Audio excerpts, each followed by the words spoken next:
Well, here we go. All right, and here we go. Uni Reds and the Blacks of University of Adelaide.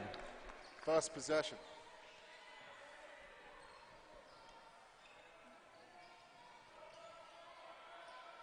It's Jaden Bredhow, the number 4. With the opening attempt for UQ. UQ would be slight favourites, mainly because of the injury problems that have struck Adelaide. Beautiful. Nice 3, Johnny. BJ Shear, 3 points.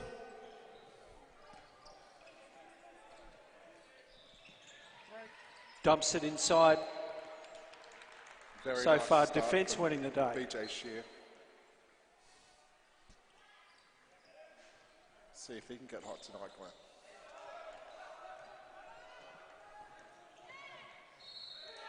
Yeah, that's nice play by the University of Queensland.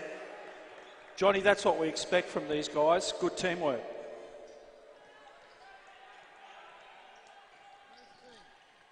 Very strong move there from the captain. First foul on Jaden Bredhower. And 1.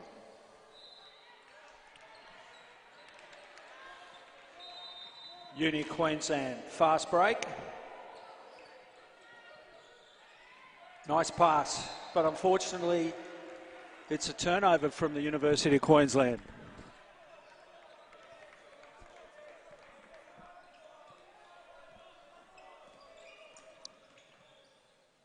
Again. Yeah, nice 2 Great points. take by the captain, James Adcock. Queensland Uni have to stay in front of the captain tonight. He's started off red hot.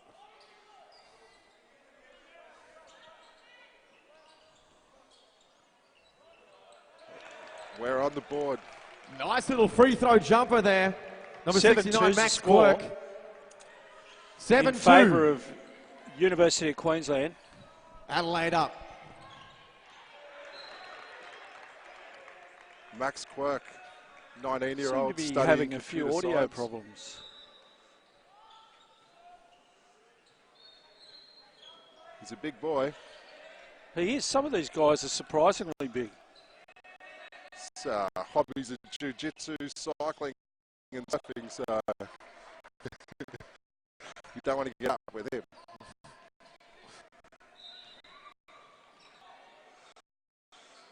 Queensland moving the ball around nicely. Up to shot.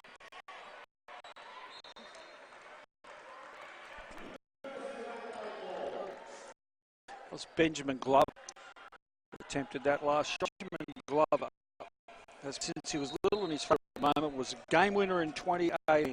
Hobby, video gaming. How many people are into video gaming these days? My 3 kids up, sadly.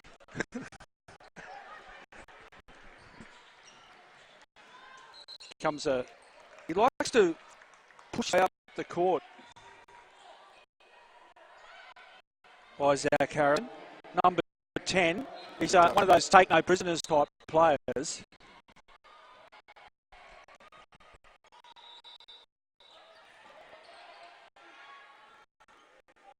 Adelaide look really strong when they take the ball to the hoop, Glenn. Yeah. Jaden Bredhower missed that shot, so it's Adelaide back in position. It's 2. Once again, another penetration move. Nicholas Fastos, great move. They're going to have to keep an eye on him, mate.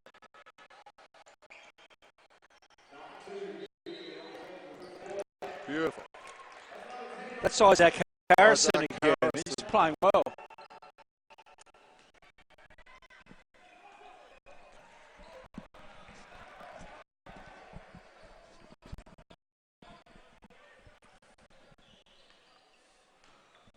Oh, an early transition shot. Good rebound. Queensland Uni scraps it cleaned up. Queensland Uni, of course, is located at St Lucia in Brisbane. They've got a proud history in basketball. Adelaide captain, James Adcock. Once again, Glenn, the triple penetration. Queensland Uni is struggling to gain.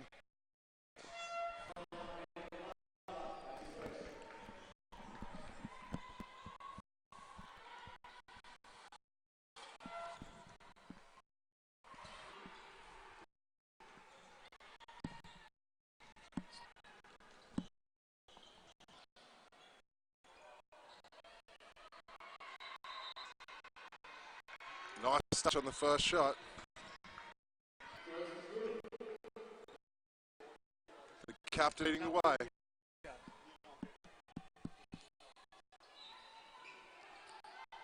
Strong rebound.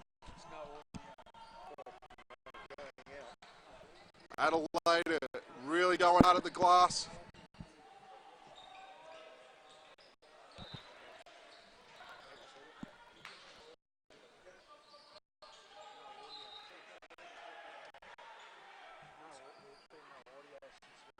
That's better from Queensland University. Nice penetration move. Great finish. Hayden Brett Howe again.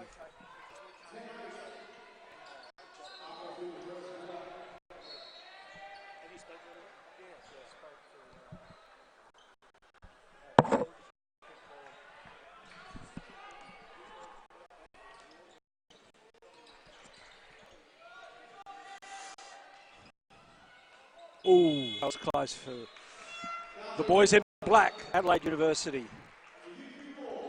They're leading 10-8 at the first time out in the first quarter. It's 10 points to 8 in favour of Adelaide Uni. Well, tight start from both teams. They haven't loosened up too much yet. But dribble penetration's been strong and a couple of good threes. See anything that looks promising from either side out there, John? Is there any two guys emerging yet? I think the captain's really standing up.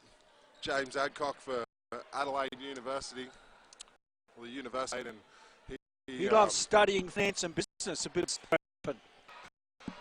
It's fantastic. These guys are getting it done in their respective sports as well at school.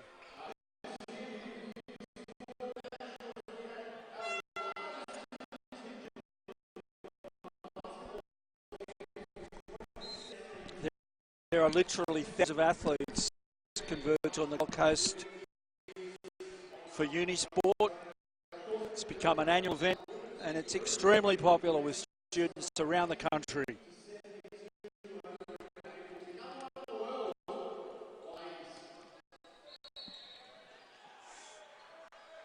I don't think they've got in their groove yet, University of Queensland. Definitely not.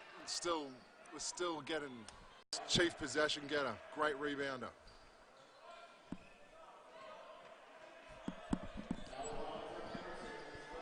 We had a few little technical difficulties there, which you do have with live stream, but we're back on board properly now.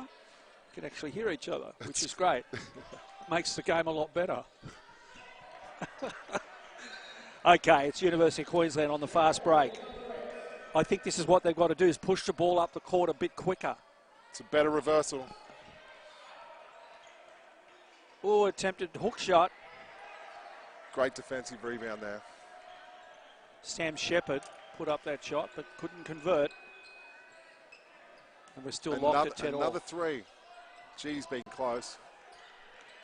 Close enough is not good enough, though, John. You should know that. Yeah. I'm hoping BJ Shear gets hot. Yeah. It looks like he's well accustomed to taking a few three-pointers. That was Sam Shepherd again. Good work, Sam Shepherd. That's what Queensland Uni need, that dribble penetration, not just settling for jump shots. He wants to work in the insurance business when he qualifies at uni. They won't give me insurance. I wouldn't either, mate. There we go. Bad luck. 32 keeps it on board. Lewis Ridley. BJ Shear checks out. See if we can get him going in his second stint.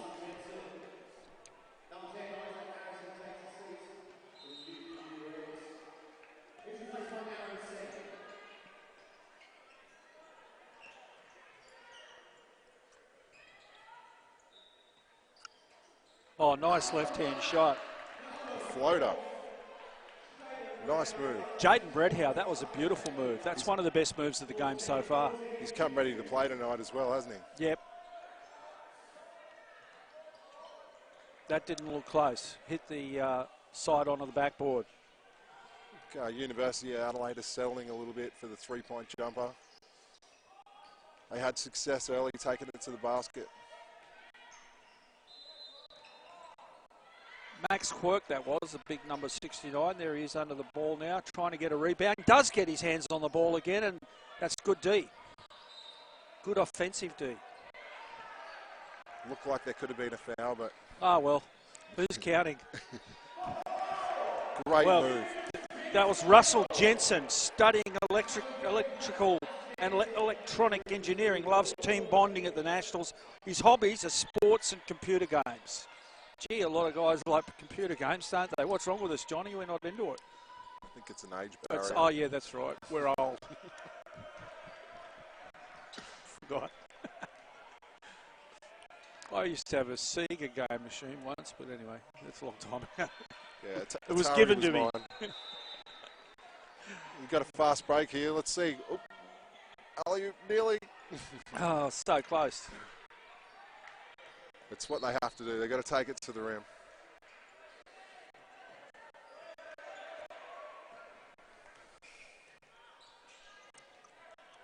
Number 3. Aaron Seng, great job. Sam Shepherd did a great job then in getting the steal, hooking his teammate up.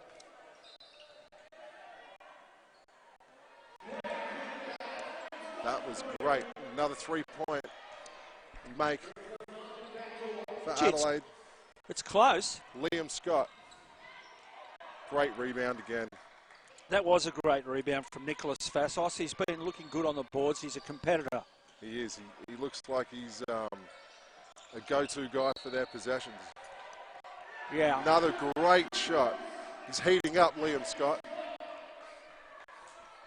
And they're back in front, Adelaide University, who would have come in as slight underdogs perhaps with their injury toll, but they're not showing it yet. As a double dribble or travel. Just did too much with it. He's got to take it straight up strong. 18-16, a tightly fought contest so far. There's only 50 seconds left in the first quarter.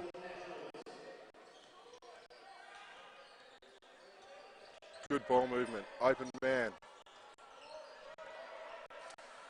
That was the captain, James Adcock, with the miss. We'll take that. That's a great shot.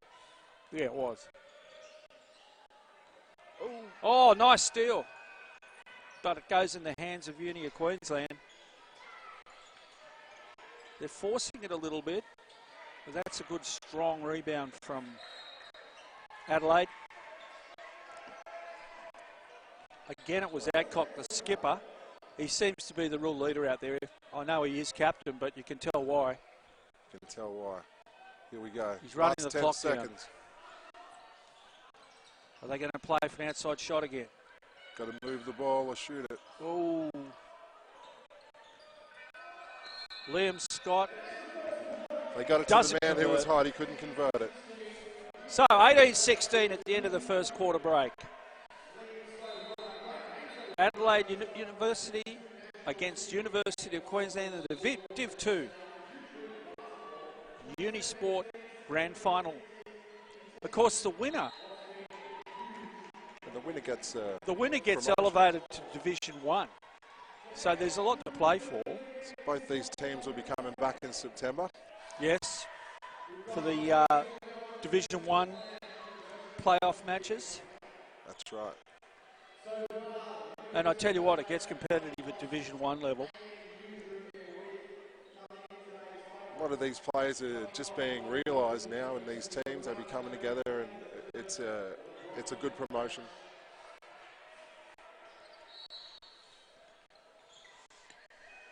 Let's not forget our event partners in this webcast: Tourism and Events Queensland, the City of the Gold Coast, Sport Australia, BP, CPA, Andy's Auto Rentals, thanks Andy, Gray Nichols, Jansport, My Health Record, and Stay Oz. And of course the main sponsor, Unibank.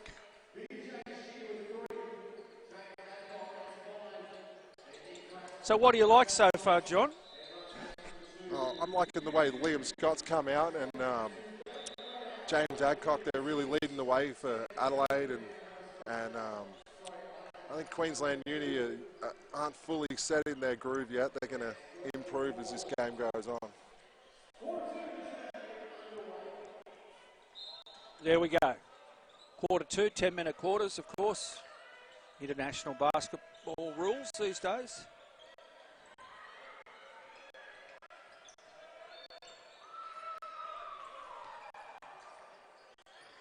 Ridley was driving to the bucket. Nice Comes defense, unstuck. UQ. There's that big brute again, the beard. Fastos hustling. Fastos can play. Can play. Who can?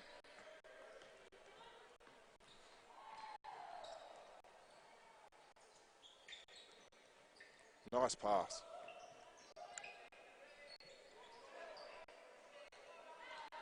It was Isaac Harrison with the big miss.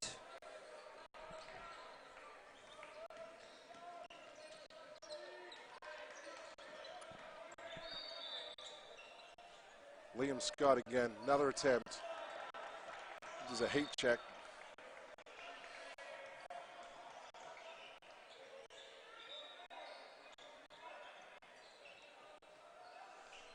Adelaide's defence is tight. There we go. Turnover again. Pushing the from Uni transition. Queensland.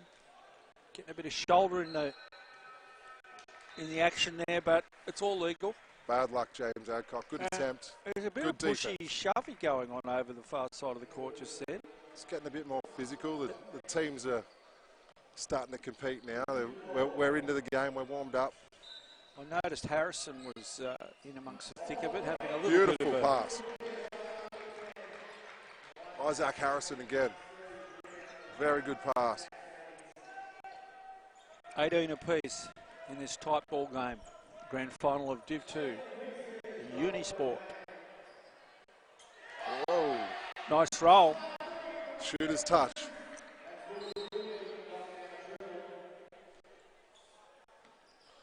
Lewis Ridley, great shot.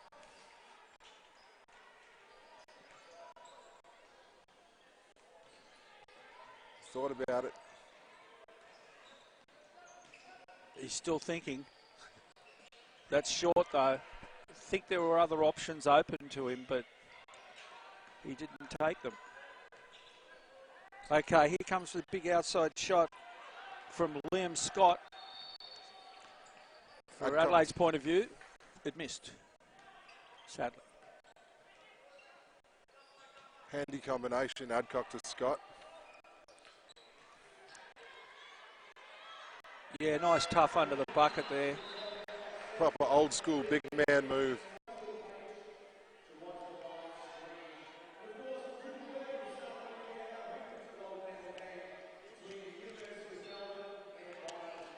How do you rate this facility, John? I know you played here when it used to be called the old tin shed, which matched in the background, but this is all the new stuff. What do you think? It's much improved. It's a world-class facility.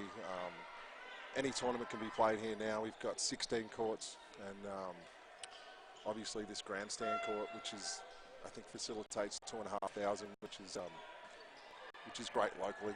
Now you played 199 NBL games, about another 150 in Europe. Isn't it time we had a Gold Coast franchise back again? It'd be great to see, Glenn, Gold Coast franchise. Based right here. Based right here. I think this is a much better potential venue than the one the Blaze used at the convention centre. Just the partnership with the council here could work really well. Yeah. Because it's a growth sport, it really is again. Basketball was a growth sport in the 80s, slipped a bit during the 90s, but it's come powering back in the last couple of years. In fact, most young men and women these days even rule their fashion with basketball.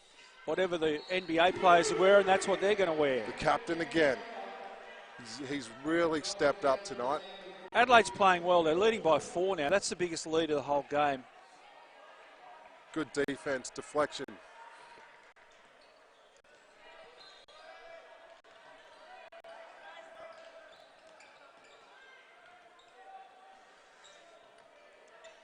James Adcock is certainly the fulcrum. He's where everything seems to emanate. He's their point guard. And it seems like a lot of their play revolves around what Adcock's setting up. Absolutely, and it looks like he's really stepped up for this final. He wants it. I don't think a lot of people realise just how big basketball is in Adelaide. Absolutely, and such a rich history. NBL champions. Several multiple times, yes. And a lot of great players come out of Adelaide, both men and women. Yeah.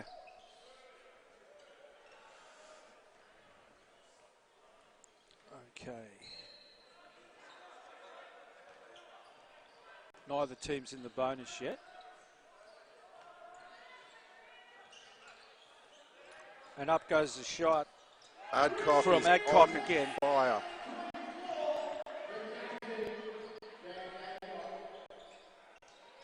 Queensland Uni have to surely pay a bit more attention to Adcock. That was a great answer. Benjamin Glover that was. Now, young Benjamin Glover, he's 22, studies civil engineering, has played since he was little, and his favourite moment was game winner in 2018. Hobby, video gaming. We've already mentioned him, but it seems like there are a lot of video gamers that play basketball. Surprise, surprise. Far right. Coming from Glover again. It's actually a good, quite a stop in the fast break.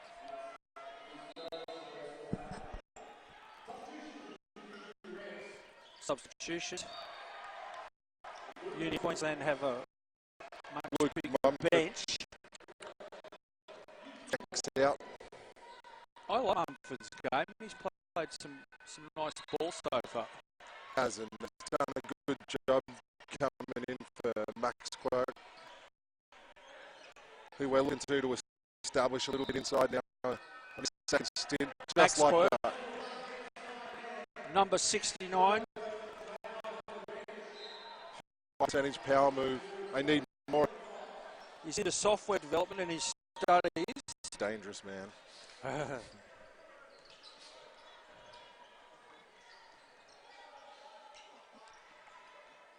Aaron Sang puts up an outside bomb and makes it. Faked the reversal, went right back to Seng, finished it beautifully. He's played with the Brisbane Capitals since 2013. He studies exercise and nutrition and wants to work with professional teams. And he loves to spend quality time with his mates. Who doesn't?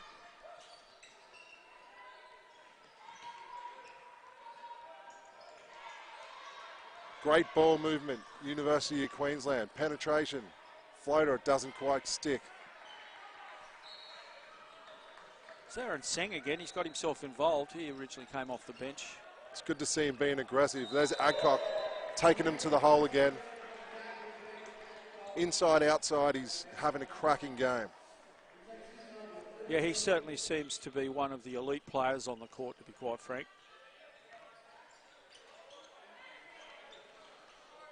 I would have liked to see him power that move up.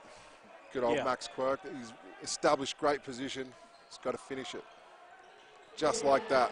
That's how you do it. That was Lewis Ridley. Lewis Ridley taking it to the hole.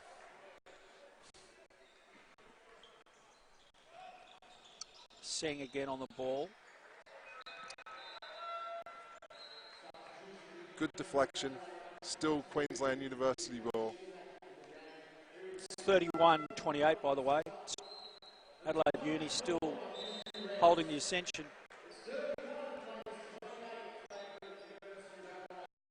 It's 31 by the way. Adelaide Uni still holding the ascent.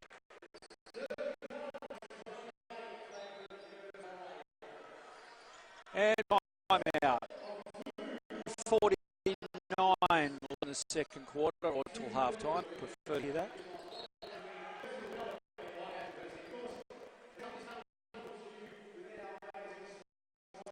How do you think the coaches at UniSport games know their players? They wouldn't have as much opportunity to Time together to establish that continuity.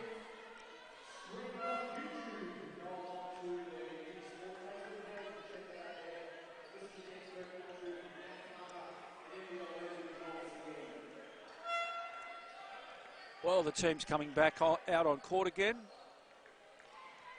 31-28 in favour of Adelaide University. And this is obviously the final of the biggest contingent ever played in Division 2 at these Nationals. And 27 teams started, and we're down to the final 2. So great effort by both of these universities. He stepped on the line. Yes, bad luck for... Isaac Harrison. It was Isaac, yep.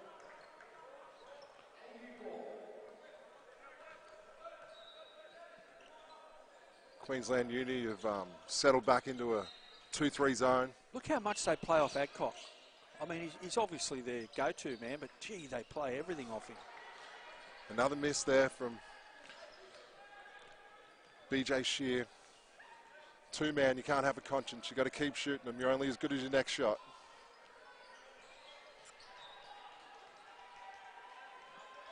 Oh, that rimmed out.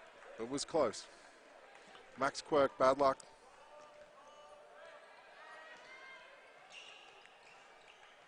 Ridley with the shot that misses and pulled down the rebound. Unlucky miss. Good catch and shoot.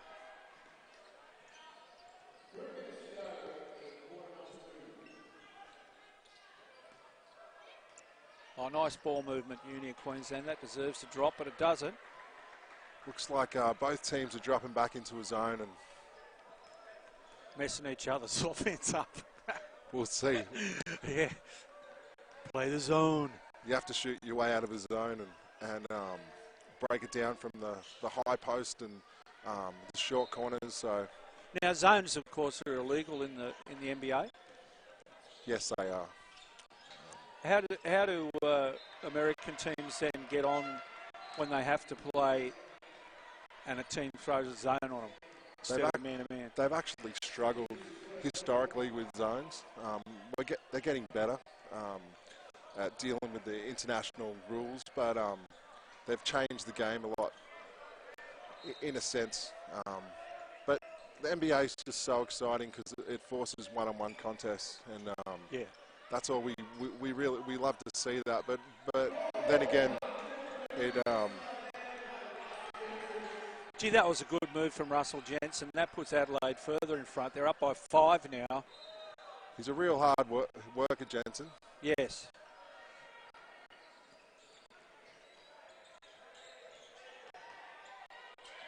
Harrison, short. Pretty bad shot, really. Very poor ball movement from University of Queensland. Oh, behind the back for a trail, and nails the 3. What an excellent play. That was a Tedesco-like pass. Adcock to Fassos. Beautiful to watch. Aaron Seng. Seng with a nice runner in the lane. He's played with the Brisbane Capitals since 2013. Yeah, so he's had some ABA experience or some QBL experience. A lot of these guys would be aspiring to solidify themselves in the state league competitions. Seng again. Jaden Bredhow takes the bump. We got a jump ball. UQ have the possession arrow. I was never any good at the jump ball. One, I couldn't jump. And secondly, I was usually the smallest bloke on court. Yeah, Yeah, anyway. your athletic prowess precedes you, mate. Yes, yes, of course. Take you out and surfing any day, mate. Yeah, nice play from Adelaide. Very They nice. seem to be, I don't know, it's like they know their game better than what Uni of Queensland do. Oh, just won't drop for sheer. He's got to keep shooting, and that's his job. But like to see one drop. Great defense. They're in a bit of trouble here. Vassos Uni of pushing it full Queensland. court. Oh, great rebound. Yeah. Just couldn't put it back. Oh, he did all the hard work. Russell Jansen, good effort. You like to see that. Okay, we've only got 5 seconds till half-time. One last shot, perhaps, for University of Queensland. And once again, Isaac Harrison. Once again, not the best option. They'd like to take that back, I'm sure. Well, there we have it. 36 plays 30 in the grand final of UniSport Division 2 basketball, live from the Carrara Sport and Leisure Centre on the Gold Coast.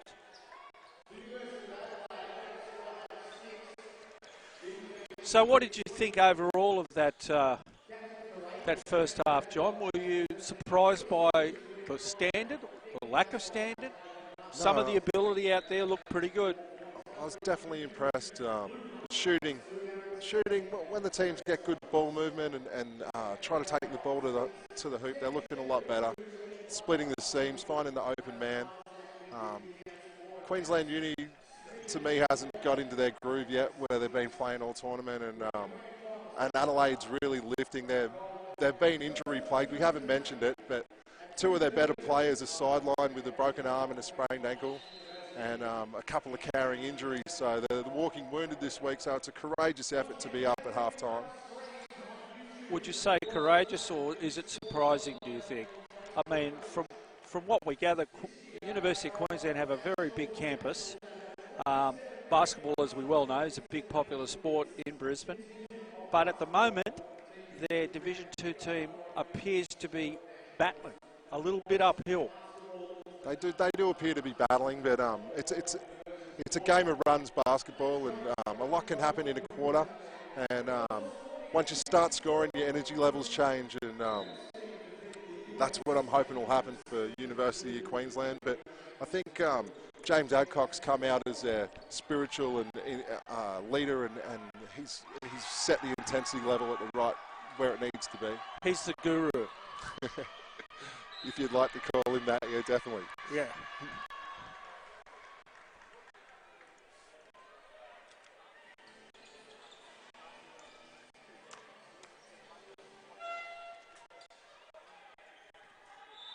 So there's about 2.5 minutes to go before play will resume for the third quarter. Went pretty quick that first half. Plenty of ball movement up and down the floor. Most definitely. And be nice to see a dunk. Be nice to see a dunk or an alley-oop, but I'm not holding my breath today. No. You know, like in saying that, our university teams have actually done really well on an international stage. Yeah. I think recently our Uni Roos defeated the US in Naples, so that's like a massive credit to Australian sport and basketball. And as you can see with the number of NBA athletes that are coming through, our grassroots levels starting to produce some amazing talent. Traditionally, the Australian National Basketball League, so we're talking about the professional level, in this country, they play a more technically fundamental game that's probably more similar to the way the game is played in Europe, as opposed to the sheer athleticism of the NBA. Would that be a good call? It would be an accurate depiction of today, but traditionally Australia's played a very physical style of basketball. We were in the top 4 in the world for a long time before it was publicised and before people understood what a global sport basketball is. And we really competed hard for every possession, and we were renowned as a physically committed team, and I'd like to see that. terrific athletes that have been students and have competed in UniSport. And I just was glancing at some of the swimmers. Emma McKeon, she was to our national. Become an Olympic champion. And you've got Steve Adcock. It's amazing. Yeah.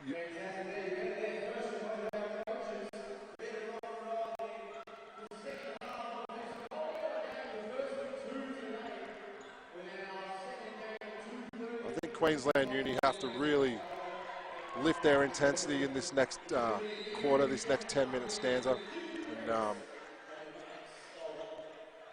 stop the penetration and the transition of I just don't University of Adelaide. Uni of Queensland at this stage, I don't think they've really found their go-to man yet. Absolutely.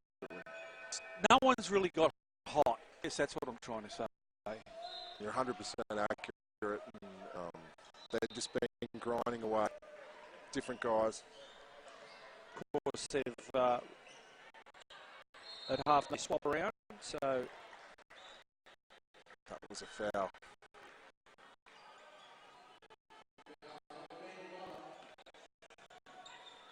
Foul was on Ben Glover. It's his second.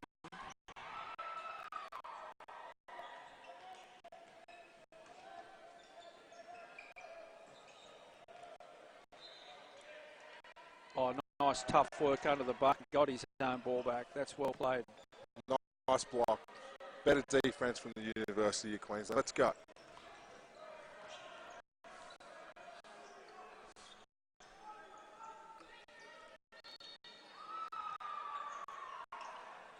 That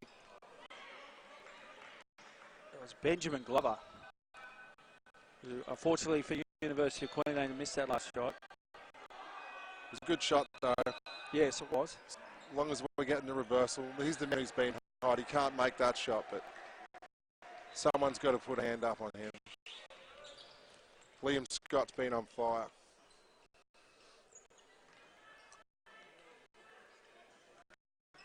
Good ball movement. Very good. Much better.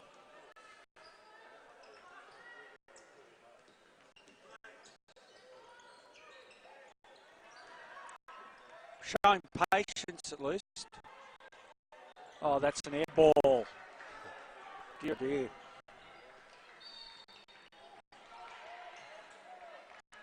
Oh, that's a great drive to the bucket, but he couldn't finish off the job. This is the captain of Adelaide, James Adcock. Been their best player so far, I would think. Absolutely.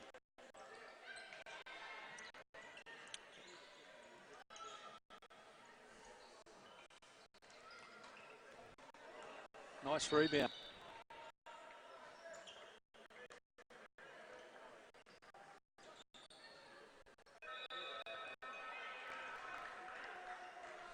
University of Queensland have got to establish an inside presence. They can't just rely on flicking up jump shots.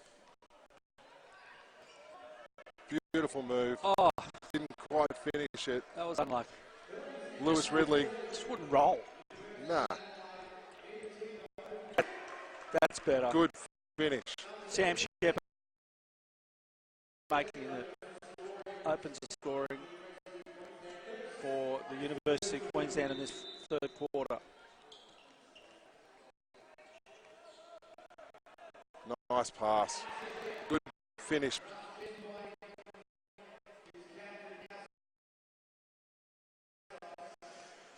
Nicholas Fassoff is 21, studying civil and structural engineering at uni.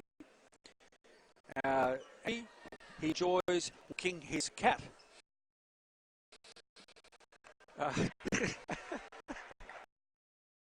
Big week before he fielded information.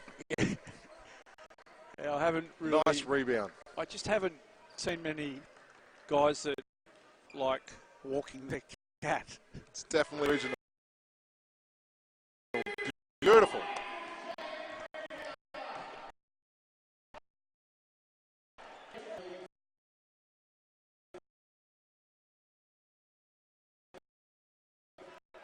James Bredhauer, we hope he can get hot.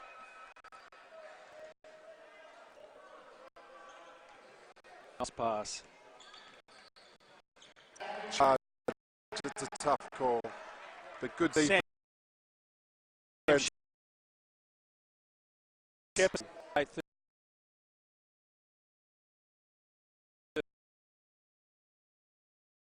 35, plenty of time. Plenty of heart in Adelaide. They're putting their body on the line and they're having a hot go. And they still lead by 3, so. Good defense.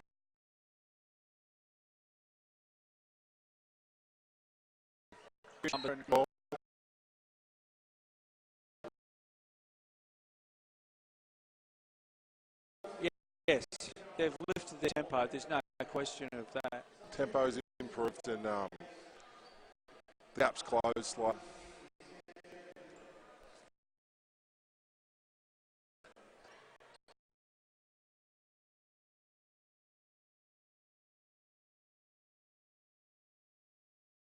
Great pass. It's a tough call. He's been a good defense. Sam Shepard was that. Good defense from Nicholas Assi. He established position. Yeah, 3, so. Yeah.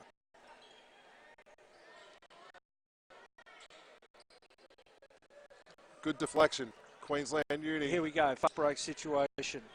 Sam Shepard was the number 7 that turned.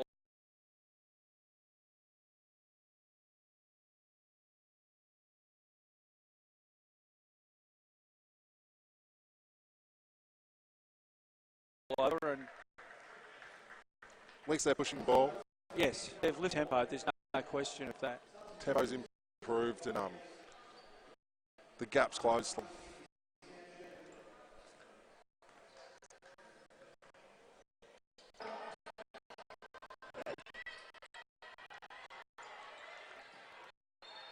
Great cap everywhere. Inside, outside, penetration, on the break. Boards. Russell Jensen with a big, strong rebound before. We're out to an 8-point lead now.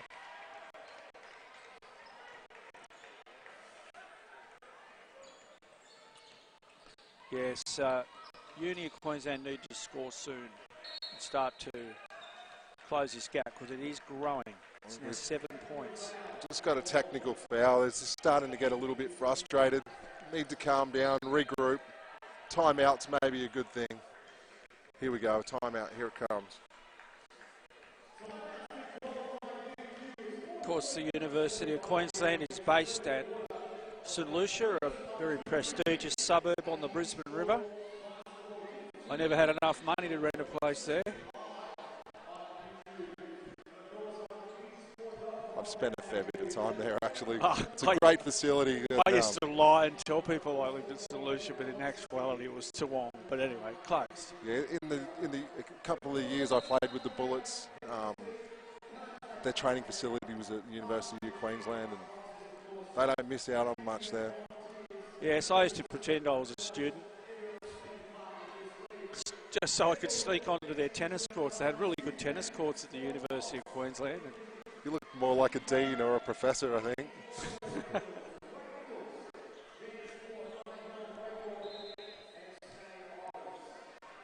4 minutes 58 left in the third quarter. Adelaide University in front. 48-35 as the players come back out on the court.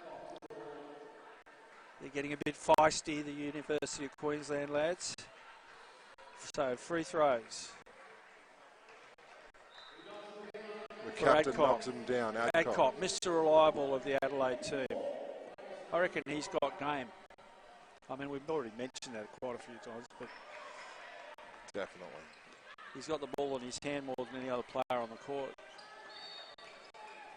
With the holes in the team, he's come out really ready to play and focused and direct. I like it. Yeah. Good work on the boards again. Number 14, Sean Bock. Good stuff. Starting to establish a little more inside, bit of higher percentage. Yeah. Back to a 7-point game. Great rebound. Hello. No, settle down. Nipped in the bud. Great refereeing. Looks like that timeout settled North Queensland a little. Queensland University again, and they look like they're coming back into this game. They sure do.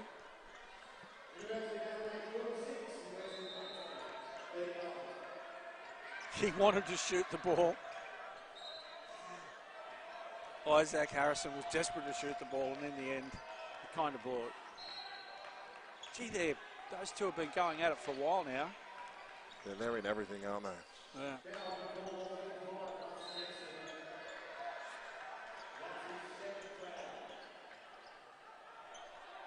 Queensland Uni need a good shot here.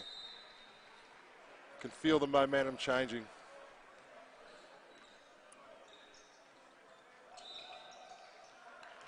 Good attempt.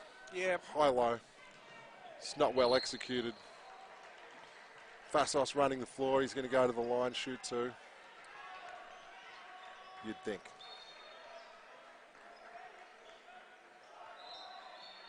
Apparently not. Wasn't in the act of shooting. We're yet to see anyone dunk the ball. What's going on there? Can you still dunk, John? Very poorly. But I couldn't even dunk on a trampoline. I used to nearly be able to touch the top of the backboard down, flat out touching the ring.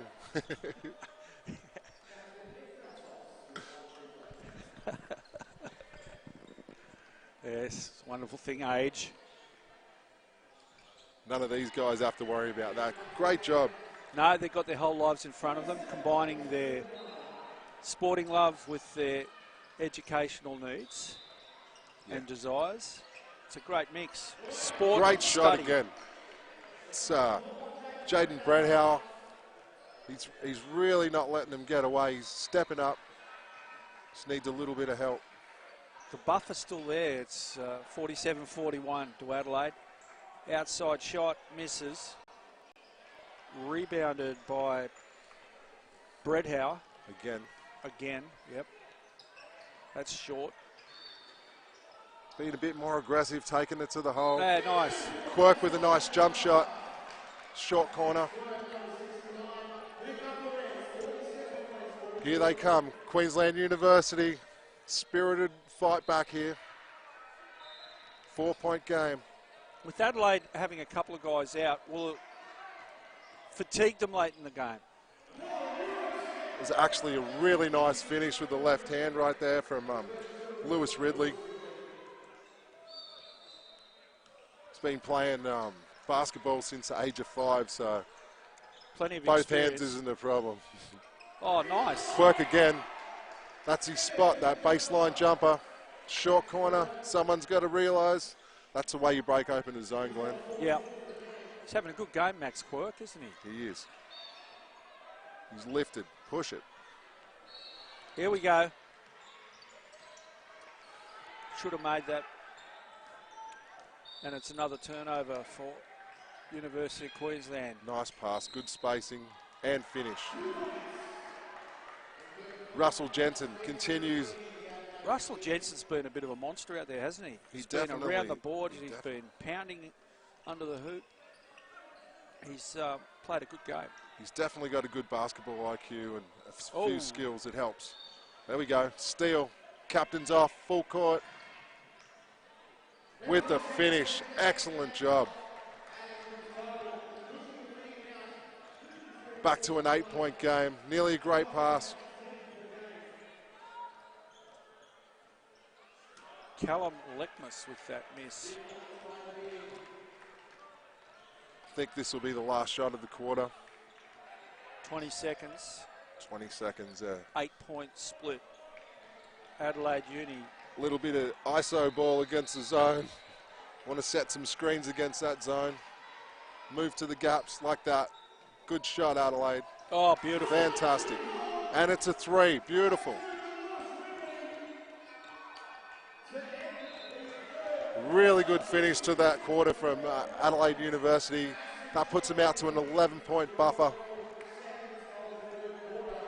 And will 11 points be enough, do you think? I Is that a big enough buffer? Unless someone gets extremely hot from the University of Queensland, I can see that being a pretty tough number to pull back, but not impossible. Basketball, a run of 20 can happen. You can go from extremely hot to extremely cold quickly, like I can attest to.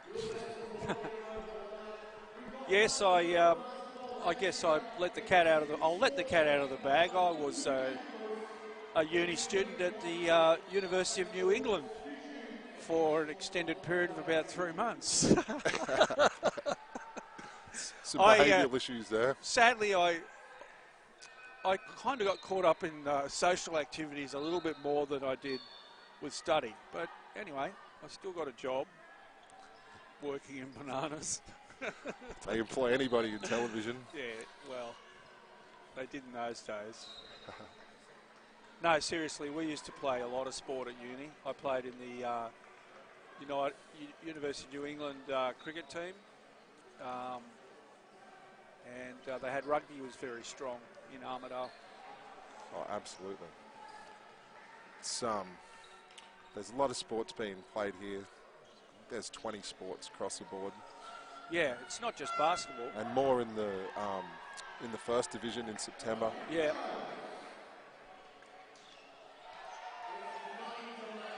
One thing too about UniSport is it's played at good venues. Some of these venues that, like this one here at Carrara, but also Adelaide's got a new stadium now as well. Some of them are world class, and this is certainly one of them. Now, if they're playing club ball, they might quite regularly have to play on, darkened courts or stuff that's pretty old. Absolutely. But they're getting a chance to play in a court that is international standard. Stick back doesn't quite get it. Oh, nice rebound from Jensen. Jensen pushing it full court. Offensive foul. Great job there. Way to hold your position, Benjamin Glover. It's still an 11-point gap.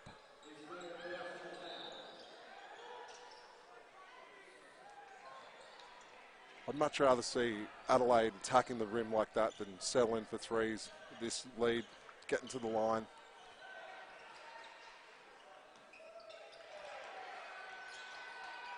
Oh, dear. Turnover by Quirk, straight to the hands of the captain. Adcock it was. Adcock with a nice little dump-off pass, couldn't finish it. Lewis Ridley.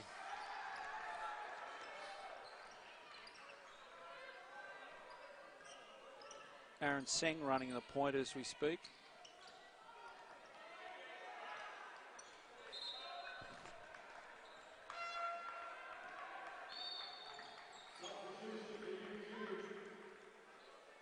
What university did you end up at, John? The Hard Knock University. School of Hard Knocks. After you retired from...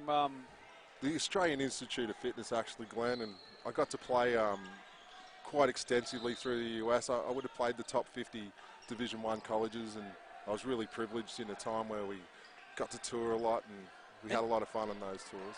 In your younger days, you used to be a water polo player. That would have taken you to a few nice venues.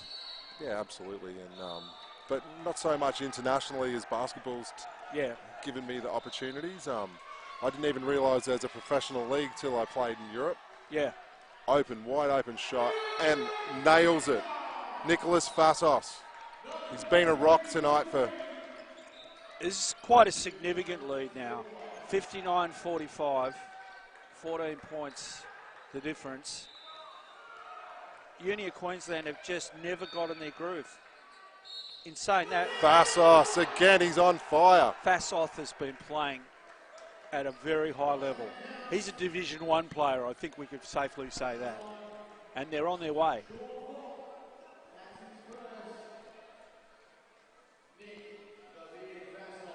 Fassos on the line. He's the guy that likes to walk his cat. Must be relaxing. Nice job, Fassos. 3-point play, beautiful. Gee, that margin's really growing now, John. Some poor turnovers, crucial times. Wow, the captain. Geez, Adcock's done that a lot in this game. I recall 3 or 4 times he's just stretched out towards the hoop, leading the fast break. Here he goes again. Geez, tough. He's tough. Look at this very man good go. Full court Look play. at that. Look at that. Strength in the finish. I reckon that's the best bucket of the game. Whoa, and Adelaide are celebrating. They know they're on their way. We've got a 21-point lead now. And, this kid's on fire. He's actually lifted the energy of this team immensely. Great defense, great full court pressure, especially in the offensive transition. He's pushed it right at him. No one can hang with him. Should tell Joey Wright, the coach of Adelaide 36ers, about this young bloke. We definitely should tell Joey. Although I'm pretty sure Joey knows what he's doing.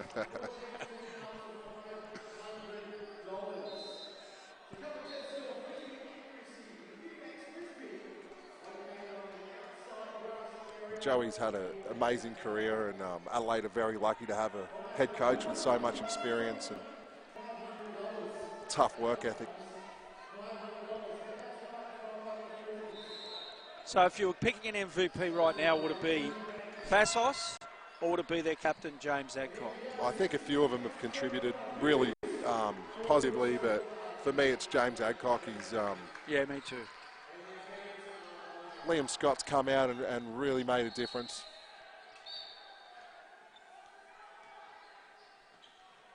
It's now or never. Sorry about that. Right, now it's never, but Yeah. okay. So Adelaide with the ball. Adelaide is sitting back in the zone, and University of Queensland has to nail a few threes.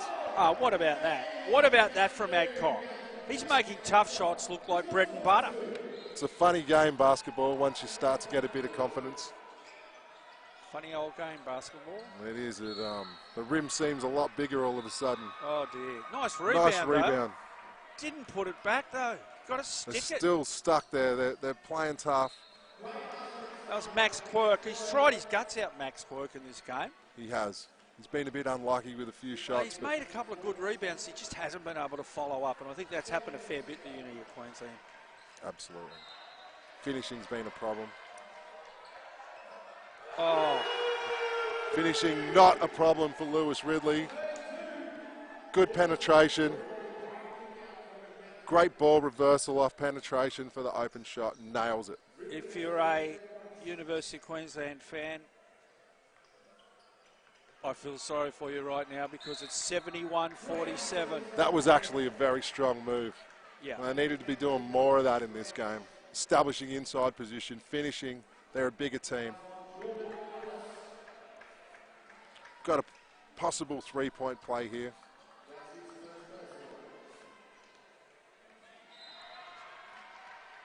Bad luck, Tyson Retch.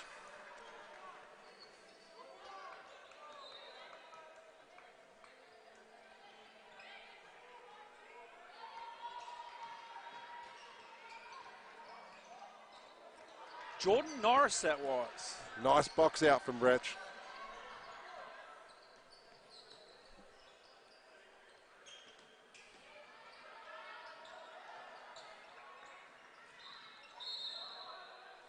They just can't make a bucket anymore.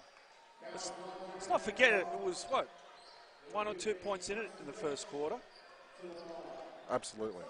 Second quarter, pretty similar, very close. But, geez, since half-time,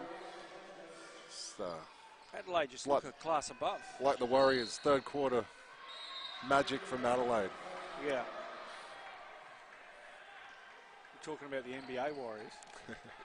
Yep. Yeah, right. I knew that. It's a shame they lost. Yeah, take that smile off your face. Go Philly. Yeah, I'm a Philly man. Adelaide's still getting good shots, good penetration dish. Oh, what a spin move. But nice defence there from the captain, University of Queensland, Wretch. All right. His nickname's Dry. Isaac Harrison, good shot, 3 points. Inches them closer. We've still got a 19-point game with 5:24 to go.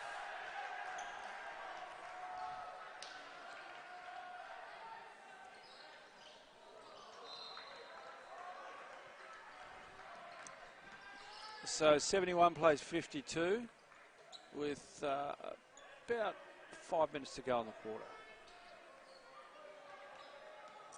If they're going to make a comeback, it has to start now for the University of Queensland.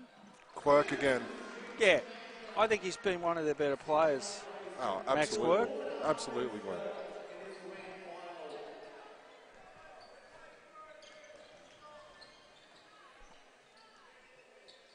Fastos. ISO play. Oh, and finishes. James Harden-esque. Fear the beard. That's it. I know the man. Personal friend of mine. Yeah, sure. Well, there he is again. Fassos does everything. He competes under the board. He's pretty tough. And he can set up the team too. He definitely does, and he actually combines really well with Russell Jensen. They both do a good job. Moving the ball, they can run, they're mobile, they can hit threes.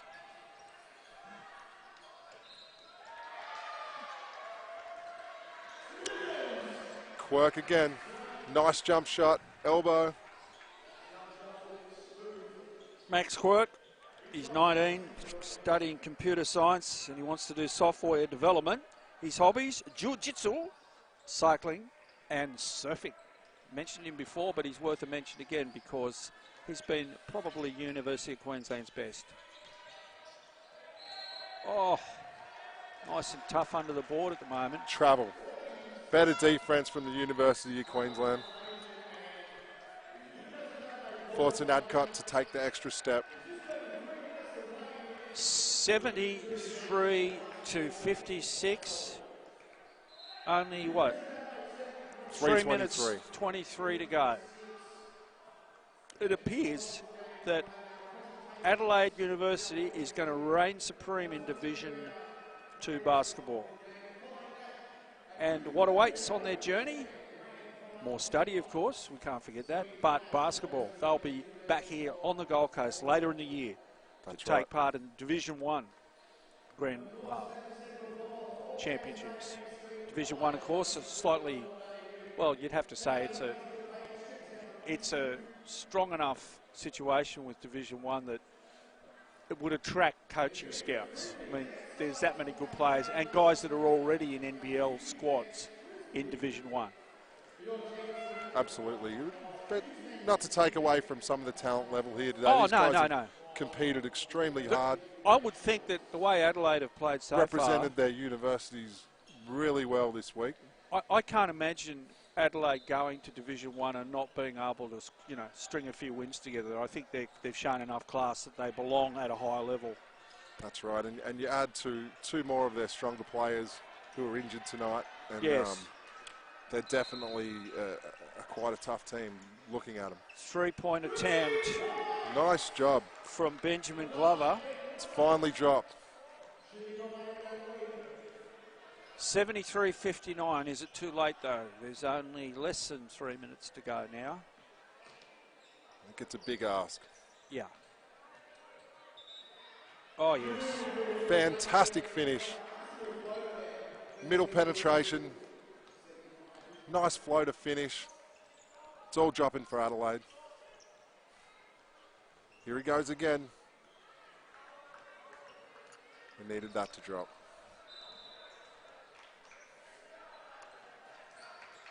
Fassos.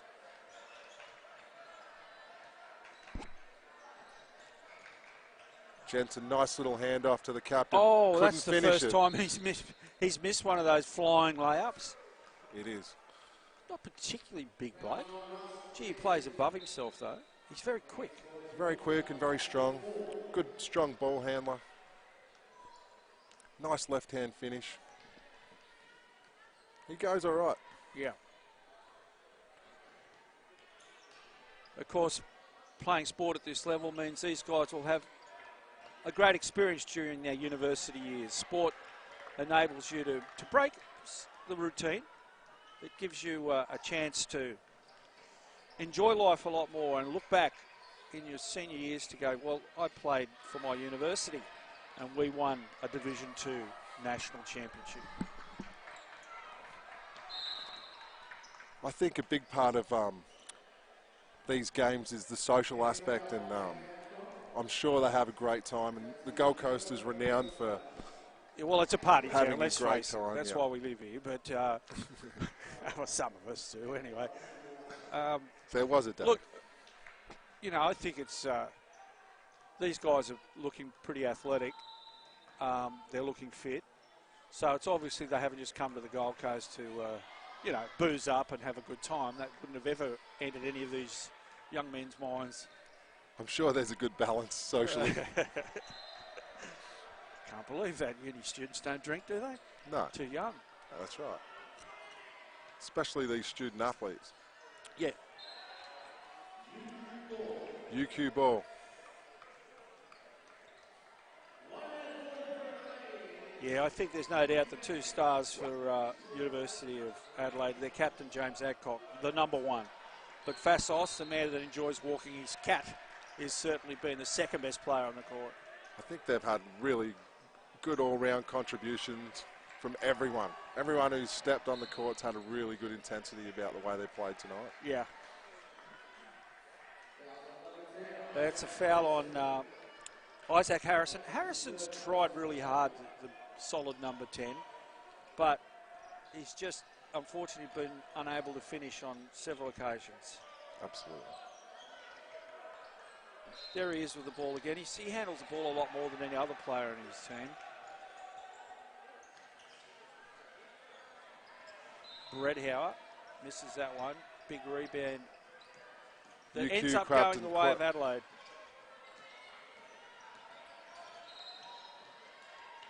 He's battled hard in there, the captain. Yeah. Tyson Retch. 1 minute left now, folks. Wait till you see the celebrations amongst this Adelaide team. Don't forget they've got a female coach and she's done a fantastic job. Amy Brooks-Beauvais.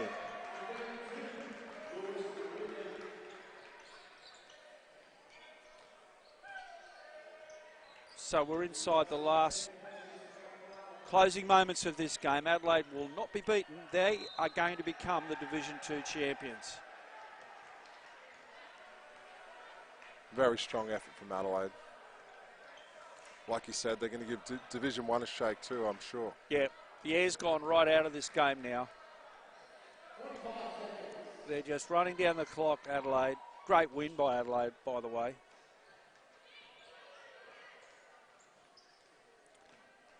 So just 10 seconds to go now. It's Adelaide University 77 against the University of Queensland 59. So that's an 18-point win for the new Division II champions, Adelaide University. They did it easy in the end. There should be some pretty good celebrating there as they wish their opponents well. They tried hard, University of Queensland, but they just lacked that one or two players that Adelaide had that had superior ability. Absolutely, and basketball's a funny game in the sense that the same team can come out like a different animal the next time they meet, you know. So here we go, look at this. It's I knew there'd be fantastic to celebrations. see. National champions. Wow, look at that. That's what it's all about. That's fantastic celebration from Adelaide. Played in the right spirit and they deserve all the glory. Gee, they had a lot on their bench, didn't they? No, they're having a great time celebrating. This is what I meant about memories. You know, these kids will go away from this, and they're not all kids, obviously, they're adults, but they'll go away from this and they'll have a memory that they'll talk about with their friends for life. Absolutely, and now we're into the medal presentations, and I think they give a most valuable player. For mine, it's got to be James Adcock. Oh, it has to be, doesn't it? Fastos is the only one that I could see went close. I mean, Adcock, he had a great game. In any situation, what he played was at a very high level.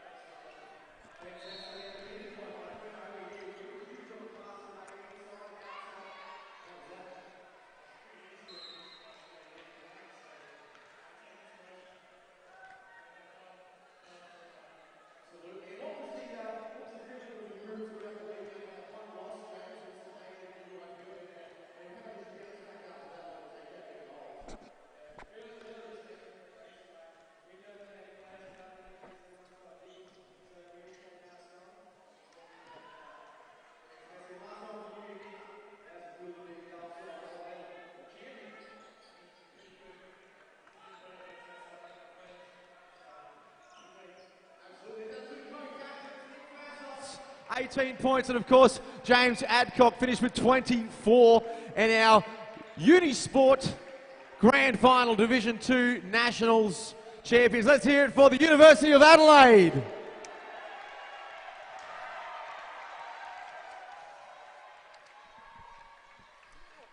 And in just a few moments, we'll get our bronze medalists over here as well. They're not coming, they're still playing. So we'll get into our presentations for our medals, and of course, we'll start off with the University of Queensland today going down 77-59, but fought valiantly. And we'll get our coach to come on up and to present the players' medals to them.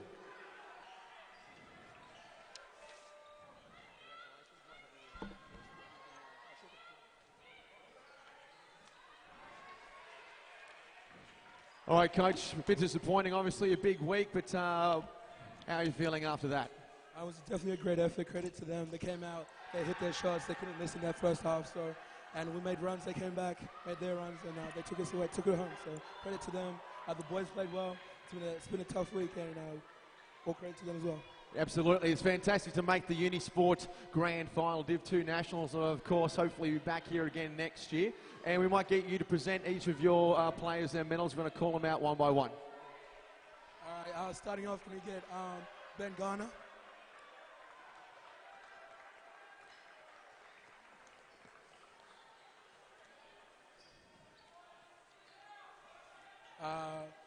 Aaron Tessa.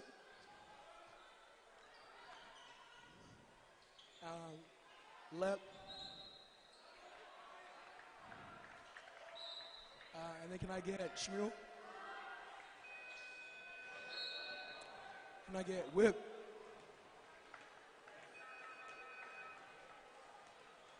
And then Smurf. And then can I get Twiggy?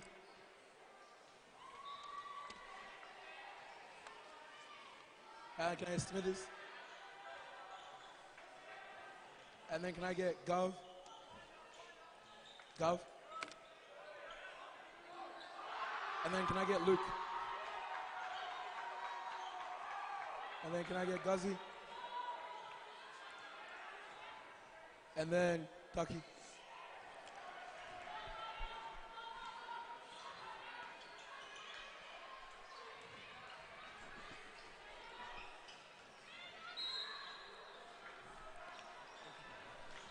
Congratulations, that's the UQ Reds coming out in second place. Give a big round of applause for the UQ Reds, boys, please. Guys, we'll get you to stay here. And of course, we'll go over to our champions. Let's hear it for the University of Adelaide. We'll call out Coach Amy Brooks-Berv.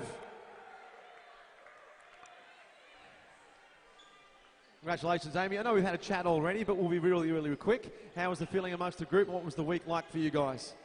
Pretty happy, yeah. We've had a good week away. Good experience to get around each other, week together, yeah. Been fantastic. Awesome. I'm sure you've done enough speaking already, so come on over and get your gold medal here, and I'll call out the names for you. Number 21, Liam Scott. Number 22, BJ Shear. Number 32, Lewis Ridley. Number 35, he had a huge game, Russell Jensen.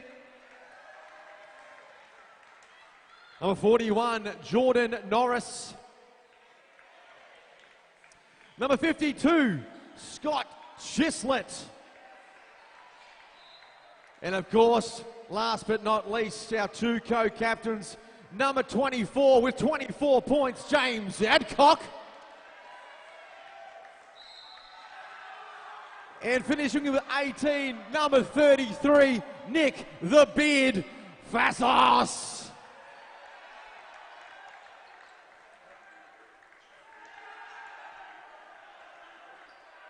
Ladies and gentlemen, let's hear it one more time. The University of Adelaide Blacks.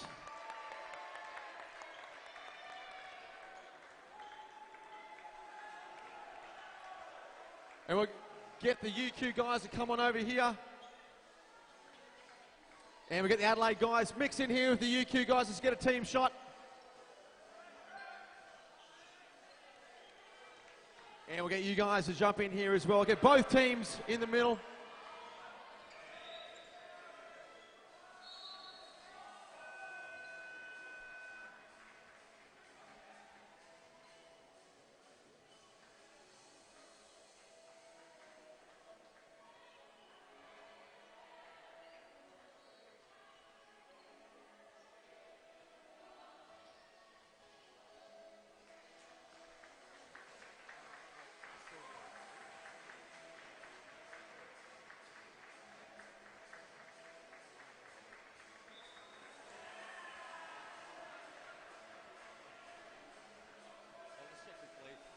And there we have it, 2019 Division 2 UniSport gold medalists, the University of Adelaide. A big thank you also to Councillor Glenn Dozer, Division 9 of Gold Coast, to help present those medals for us today. Thank you very much. And of course, we'll now invite our Division 2 women to the stage. It's the grand final, the gold medal match for the girls. We'll be tipping off here in about 15 minutes' time.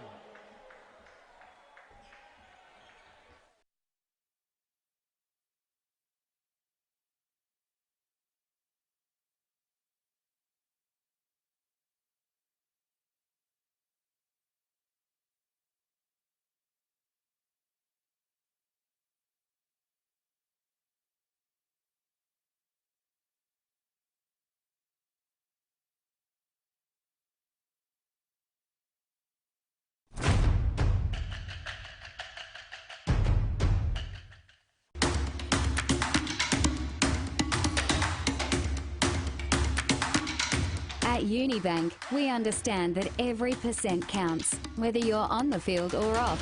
Unibank, no more. Hey Thomas. Yeah? Is it fun playing at festivals? It's pretty good, mate.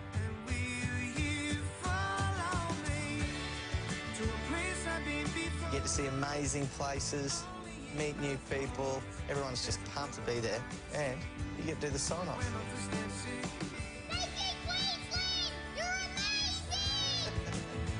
Queensland, where life's beautiful one day and perfect the next. There is no other place in the world like our city. We're unique, vibrant, and a little unexpected.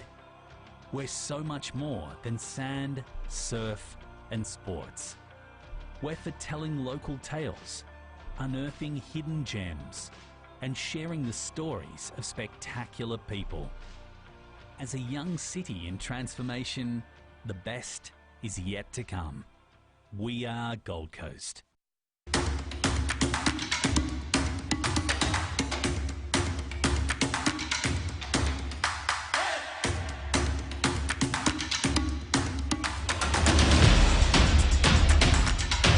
At Unibank, we understand that every percent counts, whether you're on the field or off. We have a 92% member satisfaction rating because we give 100% to students, graduates and staff. UniBank, no more.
All right, ladies and gentlemen, boys and girls, welcome to Game 2 of today's Grand Final matchups.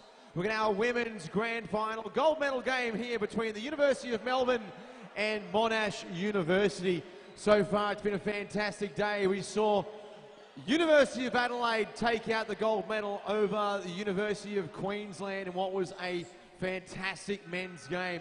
We're just about to get underway here. We'll introduce both the teams. And of course, you can see these games today live streamed on YouTube and of course on Facebook and at the UniSport Facebook page or unisport.com.au. A huge thank to UniBank, our partnering sponsors for today and all this week's events. If we get the ladies to the benches, please, we will announce both teams out. Girls, there's no national anthem, so just go out, line up, and then once both teams are out.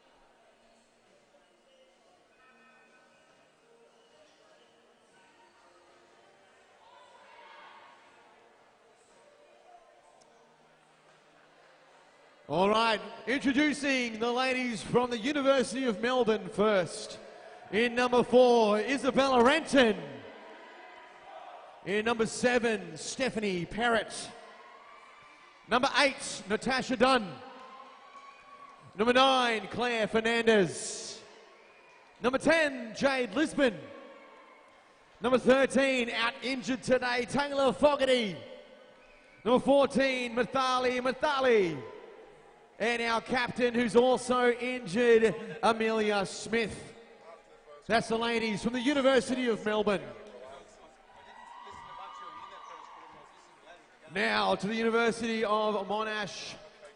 In number 5, Claudia Kewen. Number 7, John Gillum. Number 9, Caitlin Wallace. Number 11, Chloe Anderson.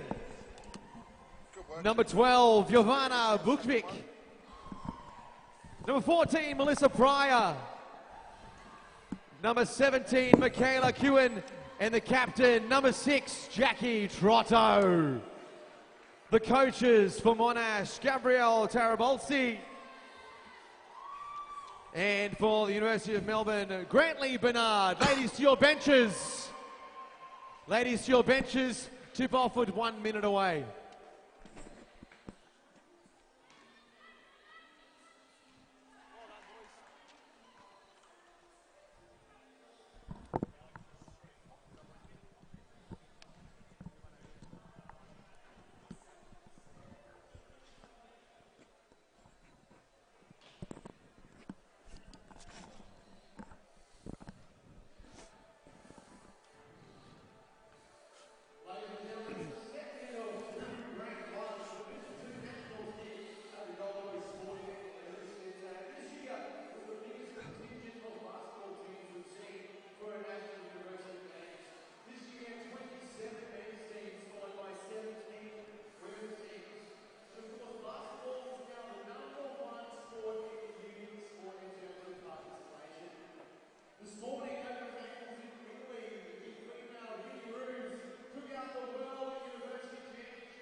Grantley.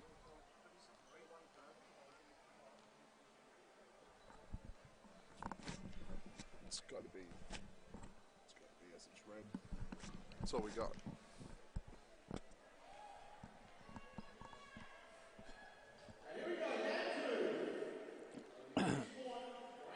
So there's the tip-off for our women's Division Nicely. 2 grand final.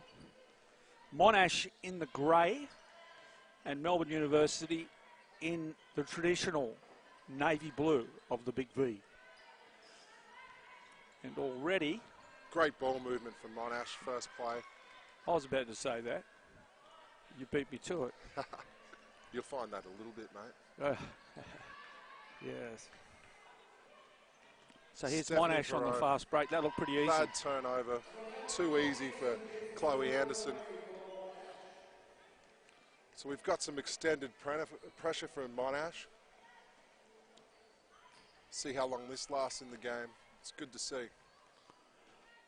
Unfortunately, the Melbourne coach has admitted that his players are really down on troops through injuries. He said, we don't have an inside game because we don't have anyone really big enough to play it or that plays at this level. So he's not expecting great things, but he said his team will fight all the way. Once again, good ball movement. Chloe Anderson drilling the three. I think Melbourne have to play at a faster pace, obviously, and move the ball. This extended pressure from Monash looks like it's going to cause them a fair bit of trouble and slow them down a little bit. Very experienced team, Monash.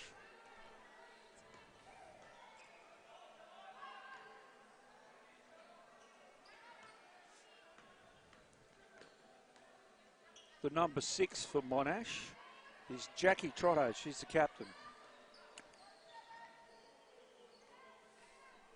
She's had a great history in the game. She's played at 3 World University games.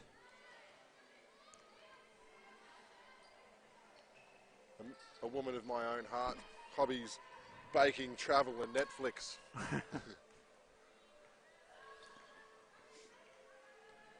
Chased her own rebound. Great job from Chloe Anderson. Shot clock running down. Monash with the offensive rebound, stick back. Melissa Pryor, that was. Great job, Melissa Pryor. She's studying physiotherapy, wants to work in amputee rehab. Very good steal right there. Her hobbies, drawing, baking, and singing in the shower. That's a very popular hobby. Monash just look very big. They're dominating these offensive boards early. They've taken a 9-0 lead. Good timeout by Melbourne. Yes, well, we can't hide the fact that Melbourne will need a bit of a minor miracle to beat Monash. Monash just have had a good run. They're a class team with some players that have played at much higher levels than some of their teammates. So it's going to be a difficult mountain to climb for Melbourne. It will. And they just need to stay in the grind, reset now, come out, lift their intensity and start competing in the full court, start pushing the ball back at the bigger girls. Yeah.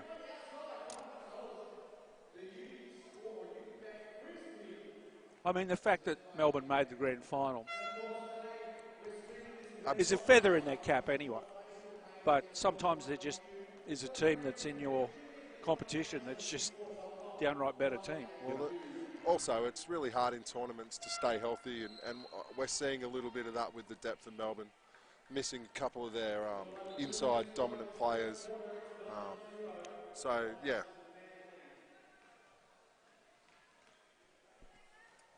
So Melbourne ball and bringing it up the court. Facing a full court press. Isabel Renton that was.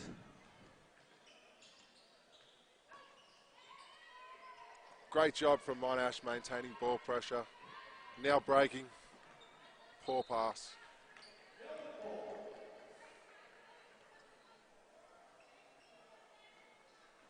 It's a good start, 9-0. It is, and they're extending this pressure. It's more of a three-quarter court. Yeah. Trapping press. Renton likes the ball in her hands. The little number 4. Absolutely. Studying science. unlucky. Wants to be a doctor of dental surgery. The most loved professional job you can have, being a dentist.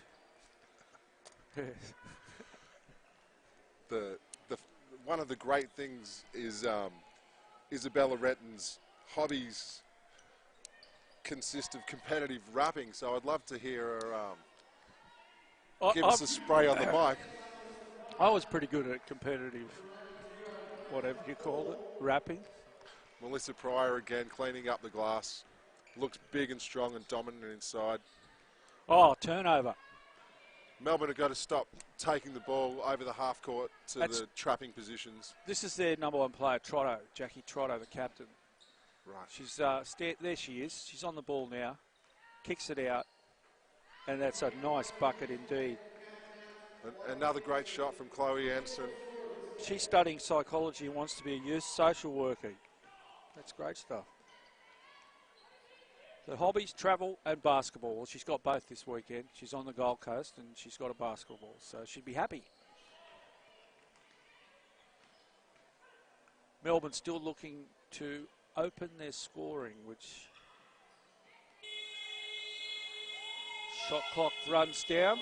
Shot clock. They really are struggling on with their offense, aren't they, Melbourne? Unfortunately, it's absolutely. There's no way of painting it in a prettier picture. They're just being beaten by a superior team at this stage. They've just been very stagnant. Yeah. Not really aware of how to handle and break this pressure. And there's definitely a size difference between the two squads. Immense. Yep.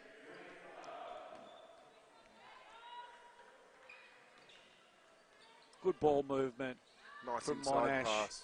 And look at the dominance they have on the board. They picked back 2 offensive rebounds there, but failed to convert. This is better. Renton's been, I think, one of their better players already. Absolutely. She looks like she's having a real crack. Just like to see a little bit more flowing ball movement from Melbourne and maybe some penetration. Penetration pitch. Some nice open threes. There's Renton again. That's short, unfortunately, for Melbourne. 13-0, and we're just over halfway through the first quarter. Very There's nice the skipper. move. Gets her own board back. Twice. Can't make it 3. That's Sam Gillam. Unlucky with the finish. Good move. Yeah.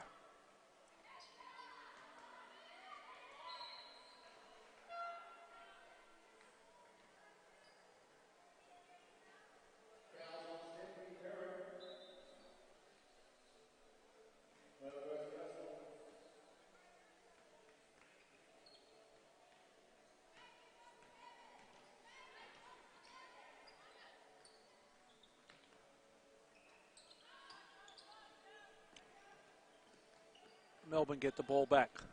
And let's see if they can get some points on the board. Sam Gillam's applying really good ball pressure. Keeping the look at that, great block from Gillam. Yeah, the size mismatch is really hurting Melbourne at this stage. And beautiful ball movement, poor finish.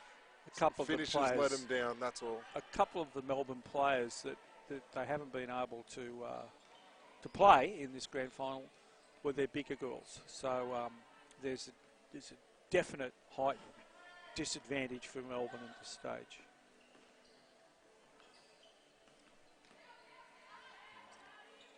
Melbourne are going to keep that ball in front defensively. Too easy penetration.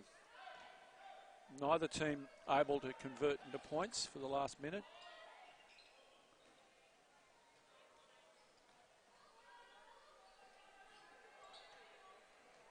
The girls carrying on our magic tradition in basketball of world dominance nearly in our calibre of talent. It's amazing. Our women have really led the way, shown the men that how to compete on an international level. Well, they've won an Olympic medal. Absolutely. The men are still waiting to do it, only this time it could be different. The Boomers team is star-studded with NBA players. And the Opals are pretty much the same in the women's too. They have a number of WNBL players and WNBA players as well. The talent, the depth of the talent nationally with our women's basketball is just really, really a credit to the grassroots and the coaching. Well, they say it's the second strongest league in the world in women's basketball here in Australia. Absolutely. To WNBA. They've actually had years where we've been favoured and beaten the US. So our women are tough. Must be a bit embarrassing for the blokes. I don't think so. I think basketball being such a global game, to be in the top 4 in the world, something to be proud of from our men. And looking at this team, it looks like we're going to edge toward a world championship medal.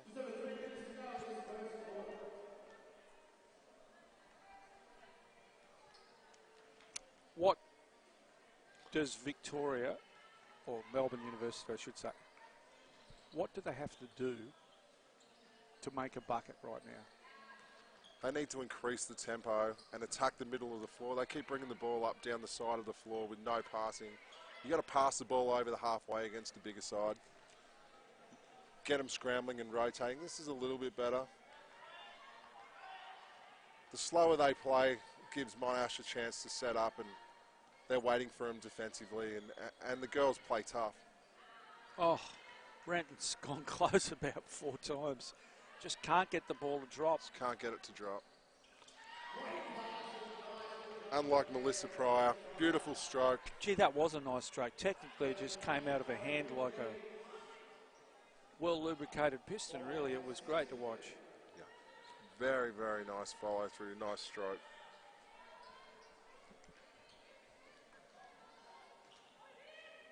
Oh, that's... See, Melbourne are getting their shots blocked a lot. And I think that's when you quickly realise that it's just a height disadvantage that Melbourne are going to find almost impossible to overcome. Monash look like they're really well coached, and they've had a bit of experience playing together. They're moving their feet extremely well. They're on the split line. They're helping each other. They're making it really tough for the University of Melbourne, and we'll see how long that lasts. Well, that's the second time shot clock violation. The shot clock violation, which is not a good look for Melbourne. Stunning. They're struggling a little bit with their continuity. Hopefully that'll sort itself out. Oh, that's short. 3-point attempt.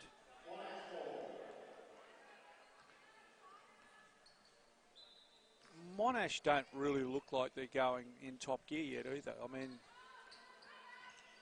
I guess you play to what is expected to win, and you can't always keep your standards lifting if you're playing an opposition that's inferior. And I think we've not seen the best of Monash, but it's good enough to lead 15-0, and that's pretty impressive. There is a trend in world basketball, what's called small ball. And I think that's what Melbourne have to really concentrate on, their tempo and moving the ball to the open person, hitting a few threes, playing with a bit more confidence. Down by 16.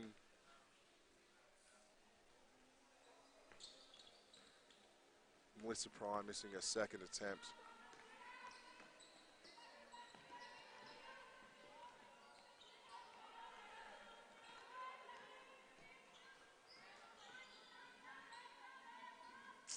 No, another turnover. We'll put that down to some good defense and good rotations from Monash. Oh, beautiful shot. Caitlin Wallace.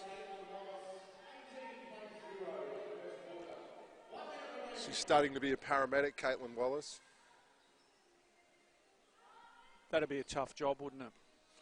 4th season in the Big V, so she's had some good experience in basketball, and it's showing, I think, the experience level tonight. Yeah. Great pass.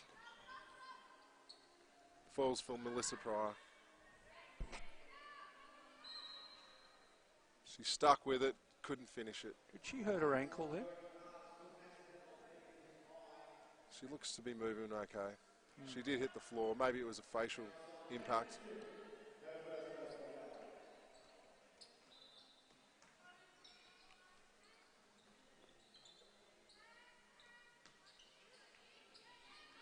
Oh, the jump hook, nearly a great little post move.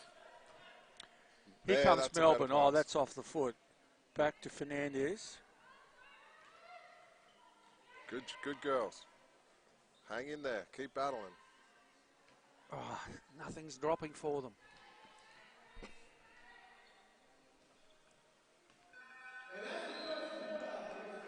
Well, that's the end of the first quarter. Not too many highlights for Melbourne, but Monash have shown they're a class above, and they lead by 18-0. I think you've got to credit Monash with their defensive ability. Some of their team defensive structures look really solid, and I think even full strength that they'll be tough to beat.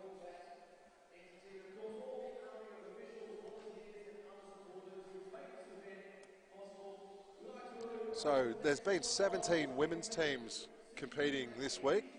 I think it's the most number ever of universities competing in basketball in Division 2. So it's a credit to to UniSport and to the competition itself. It's growing, and people are participating in the standards. We haven't actually brought this up, but college sport in America, or university varsity sport, whatever you want to call it, it is basically, that's it for an athlete in America. If you go to university or college, it's highly unlikely you're going to be one of the lucky ones to get drafted in the NBA. So basically when their great college days are over, a lot of players are forced to retire because they don't play. Whereas in Australia, we're more club ball orientated, I guess, and it means that guys can, maybe drop down a level or whatever and continue to play up until their 50s. Absolutely, but I think you find the trend now of our youth being poached by the top NCAA schools, and there's a frightening amount of Australians playing in the NCAA right now, men's and women's, and I think we've seen a portion of that in the NBA now come through. I think in the next decade there's going to be an even stronger migration into the NBA of Australian players.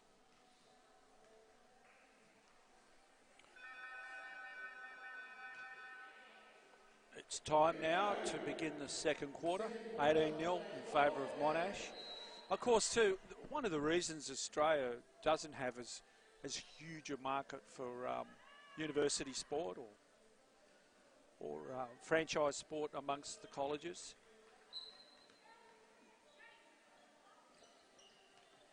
Our population doesn't lend itself. Absolutely. For the amount of players that compete in national collegiate sport in the States. Doesn't mean we don't have it, it's just not as big. But college sport in America is bigger than pros in a lot of sports. Nice pass from Monash. Job well finished. The captain, Jackie Trotto. She's a classy player. She is. And Monash are continuing with their extended defences. Help side's good. Very tough to get a good open shot against this team. Melbourne are kind of being forced to chuck it up, if you know what I mean.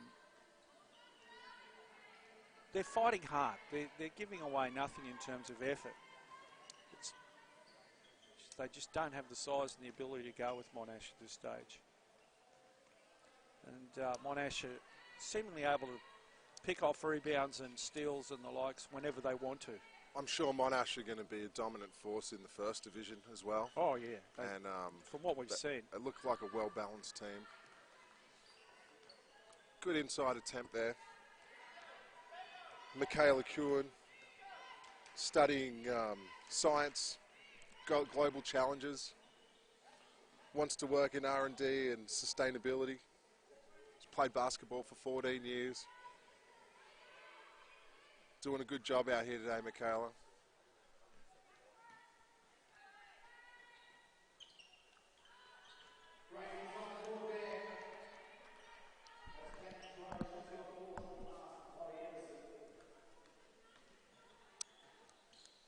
So can Melbourne score?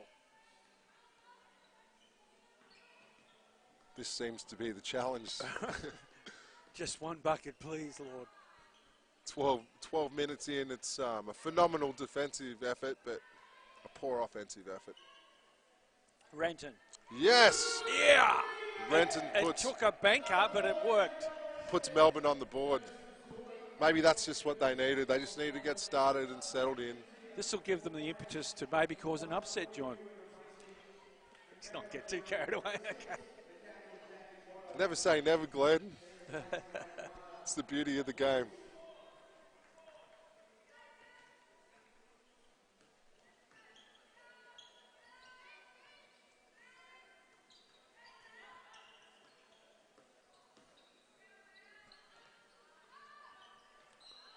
Great offense, great move, poor finish. Caitlin Wallace. You can tell Monash are well coached. You really can. They're executing well, getting open shots, extending their defense like we talked about. It's just great to see. Teams taking pride defensively. You're not wrong. There's another turnover, but... It's one of the big glaring differences when we compare age group from Australia to America, which is probably our benchmark or our measuring stick, is the intensity of defense they play. Backcourt violation. Defense is just attitude, and we definitely can play as hard as they do. Yeah. Just not as good. Sorry about that. The fans of Boomers and the NBL. Okay, let's go. Shot clock running down, 1 second left, and there it goes. Didn't hit the rim, so no reset.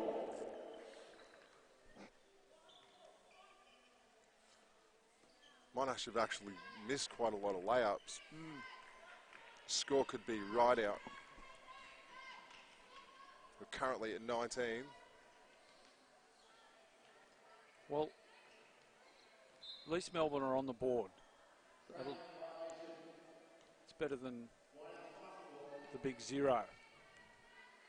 Yeah, look, it's just hanging in there through these tough times and trying to make a run of your own. Really good screen and dump.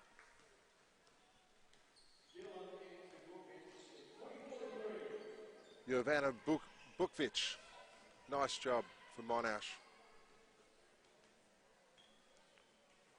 They're scrapping, Melbourne. They're going after everything. It's not through lack of trying. That's sadly another air ball, though.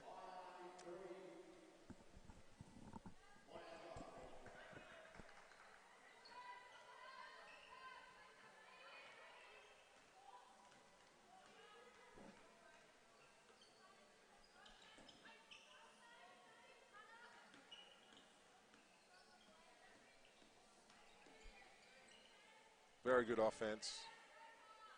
Good finish. Cian Gillam.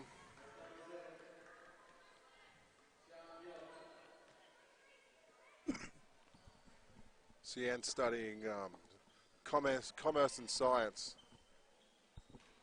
She loves painting, so she's an artist.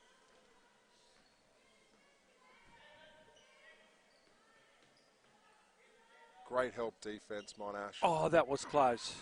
That was a nice looking stroke. Good transition. From Isabella Renton. No, it wasn't Renton that time. Cian Gillam again. She's having a strong game. Yes, she is. I like the way she runs the floor and plays defense. She's quite hard. Well, she plays NBL #1. That's right. For Ethan. Or Eltham, I should say. Here we go again. This is what Melbourne needs to be doing, getting out and running on Monash, but... Good follow-up by Claudia Kewen then. Monash are up by 27 points and they're still pressuring at the full court. They've come here to win this game. Yeah, that's true. Not that Melbourne haven't come here to win. It's just that they're being outgunned. Usually when a team gets out to a big lead, the intensity drops. As a coach, it's one of the hardest things to get your team to continue playing, and it's something that you experience on your first US tour, and it's kind of shocking. You can be down by 50 and they still full court pressure. So you've played in the States on an NBL tour? Yeah, several times. I've been really lucky. A couple of European teams, and I would have played against the top 50 colleges in the States, and it was an awesome experience as a young guy. And, yes, I was fortunate enough to go on 2 college trips with the Brisbane Bullets. Had a fair bit of fun. that's one thing the tours are fun.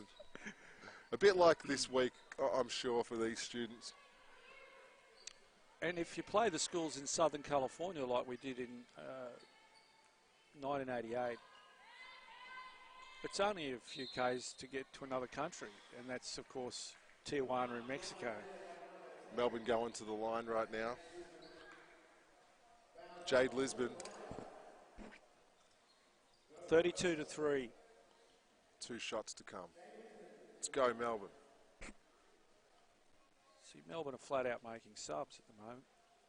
In fact, there's only one person on the bench. They have been severely depleted, we know. Wow.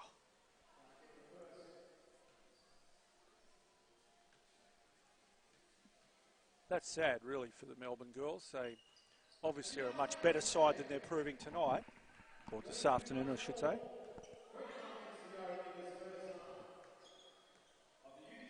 (32-4).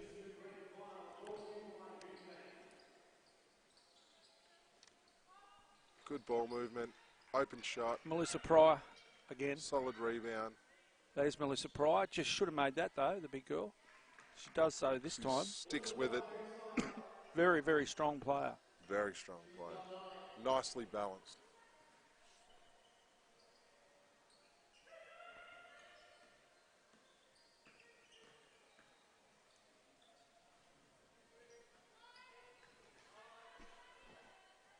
Claire Fernandez. I beg your pardon? Very good defense there. It was Claire, yes. Captain Jackie Trotto keeping the ball in front, moving your feet, not reaching. Monash is showing you how you should play defense.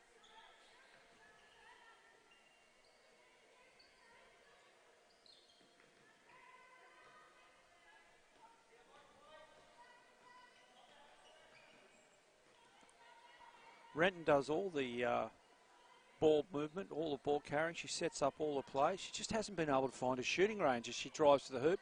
Again, stopped. Just looks like she's about a foot too small out there. Strong defense again from Jackie Trotto.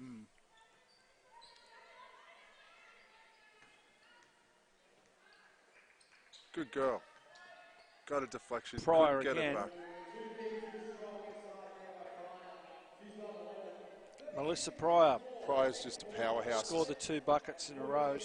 Studying physiotherapy, wants to work in amputee rehabilitation. She's played basketball since the age of 7, and her hobbies drawing, baking, and, as we mentioned before, singing in the shower.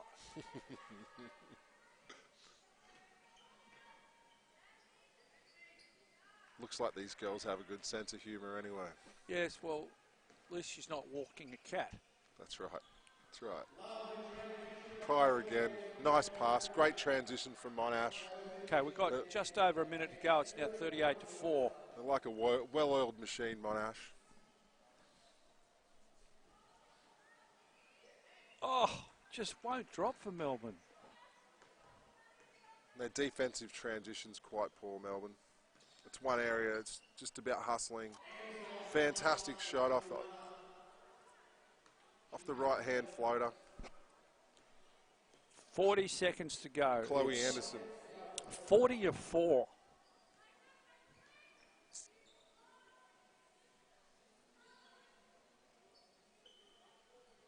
Move the ball around, Melbourne. That's your best chance. off the foot. So another turnover. Now it's Monash to probably try and take the last shot. We'll see if they run down the clock at one. Excuse me. A few colds going on the Gold Coast at the moment. Beautiful shot. Jackie Trotto, too easy, no ball pressure, recognises it and just nails the three. 43-4. Good girl. Once again, great hands, good deflection. And there's halftime. So Monash finished like they started, very, very physically strong, very present defensively, and don't look like they're going to give an inch for the duration. Melbourne are, I mean, they just look depleted. I mean, you just even look at their bench and there's hardly anyone or much activity there. They're really trying hard, though. There's a couple of ladies out there that are giving it everything they've got. You can't fault their effort, and you can't help your ability and the level of your opponent's ability. So they'll learn from this, the Melbourne girls. They will, and they're going to have to show up in September because they are also being promoted to the first division. Well, that's it. And with a strong side, they're going to look a lot different. If they can pick their their stars, who are mostly missing, absolutely, they could be a completely different team at the Division 1 finals later in the year. Not could be. I think they definitely will be coming back full strength. It's pretty tough beating a team as polished and as tough as the Monash team with 6 players.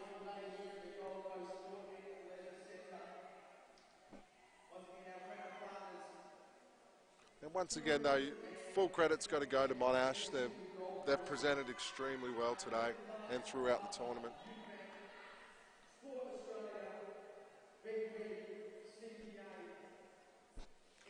They're actually winning every aspect of the game.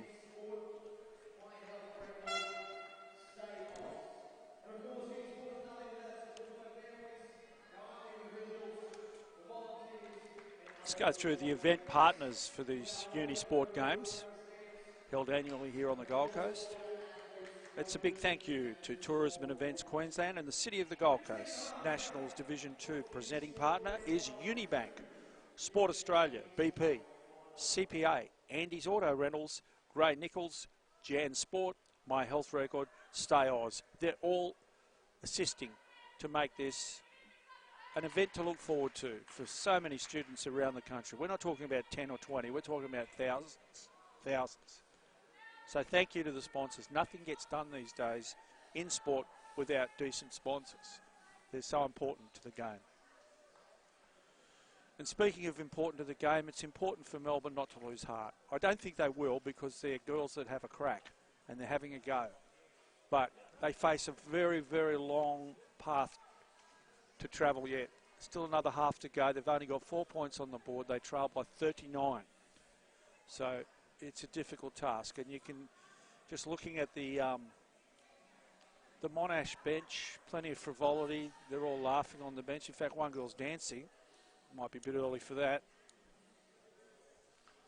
I was just reading through the Melbourne team's bios, and Stephanie Perot, one of her hobbies is lemon carving. So we got a competitive rapper and a lemon carver.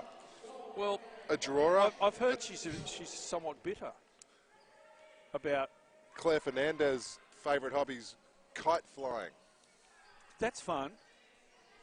I used to have a bat kite when I was a kid. Another great there's shot. A bucket.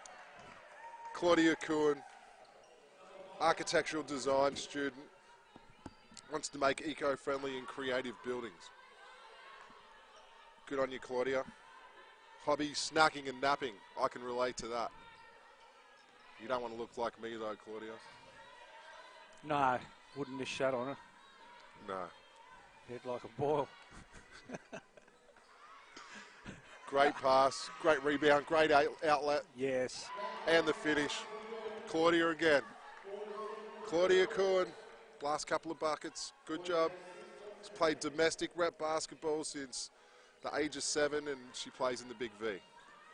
her hobbies for an athlete, good hobbies. Stacking and napping.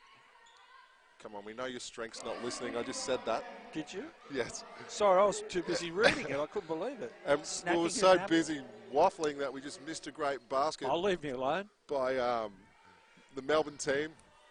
Yeah, they'll get plenty more, mate. I'm not worried. I think you should apologise, though. You're a bit of a smart aleck. Joanna Buvic. Okay, the score now 49-6. About Melissa Pryor's just been dominant. There's no one who can match up with her physically, and no, they've been really patient and executed well. And yet nice. Another uncontested layup on the break. Yes. Chloe Anderson, she's been very strong. Chloe's been strong, but I think you're pretty right in saying that the star player for Monash has been Melissa Pryor, no doubt. She's had a good game so far. Absolutely. Claudia's come alive in the last few minutes. Claudia Cohen, another steal, great assist, way to push the ball. They play at a great tempo, Monash. Easy to watch. Their D's pretty tough too. Absolutely.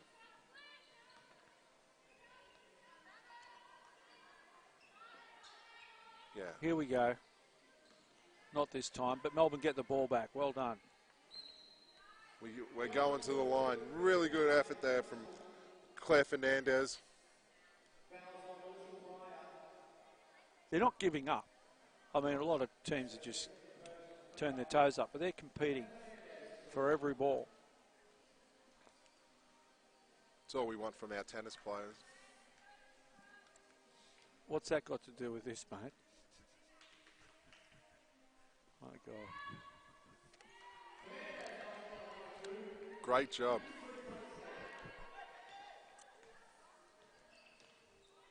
We're about to hit double figures, possibly next basket. No. Yep. 3-point attempt. Excellent execution, great ball movement, open shot, didn't drop. Even though Monash haven't shot the greatest percentage, their execution's been very impressive. Yeah, they look a class act. They do.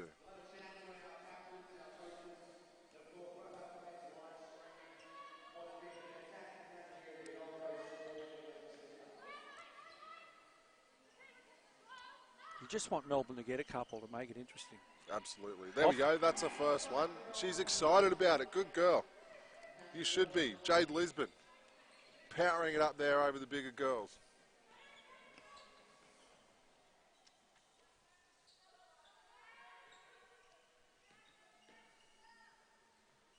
There's Pryor, the inside target again. She's on the ball now, puts up a shot. Nice stroke. She's got soft hands. Where do you want it? She give it to you. Inside, outside, on the block. She's a very talented young lady. The Melbourne guards are working overtime. Good girl. She's building some confidence. That's a second basket in a row. Jade Lisbon.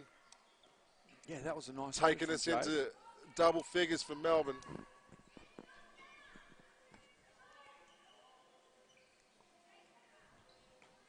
Skip pass. Monash just too big on the glass. But they get the boards three in a row there. Their stats are going through the roof.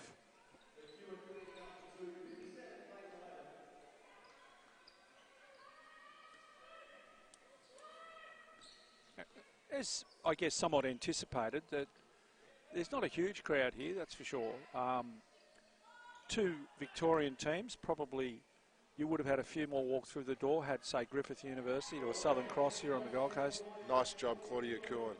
Had they been playing in a grand final, the crowds would no doubt be bigger, but full credit. They get a chance to play in an international facility, these young students. And as we've said all along, to be able to combine a sporting history alongside the history you're developing with your studies brings back just that many great memories. And contacts and friends that you can have for the rest of your life that you've met either on the sporting field or during your education. It's just a credit to UniSport, really, how they facilitate athletes' development and scholastic development at the same time. It takes a lot of flexibility. There's a lot of support systems involved, and it really, to be an elite athlete and to study full time is it's imperative you have this support system, and I take my hat off to them for that. It's great collaboration between the universities and sporting organisations in this country. Yes. Like we said in the men's game, 58% of the Commonwealth Games team was student athletes. And the other stat that's probably been mentioned already, but it's worth bringing up again, and that is that basketball is the biggest participation sport in UniSport games. And this is a surprising little bit of trivia.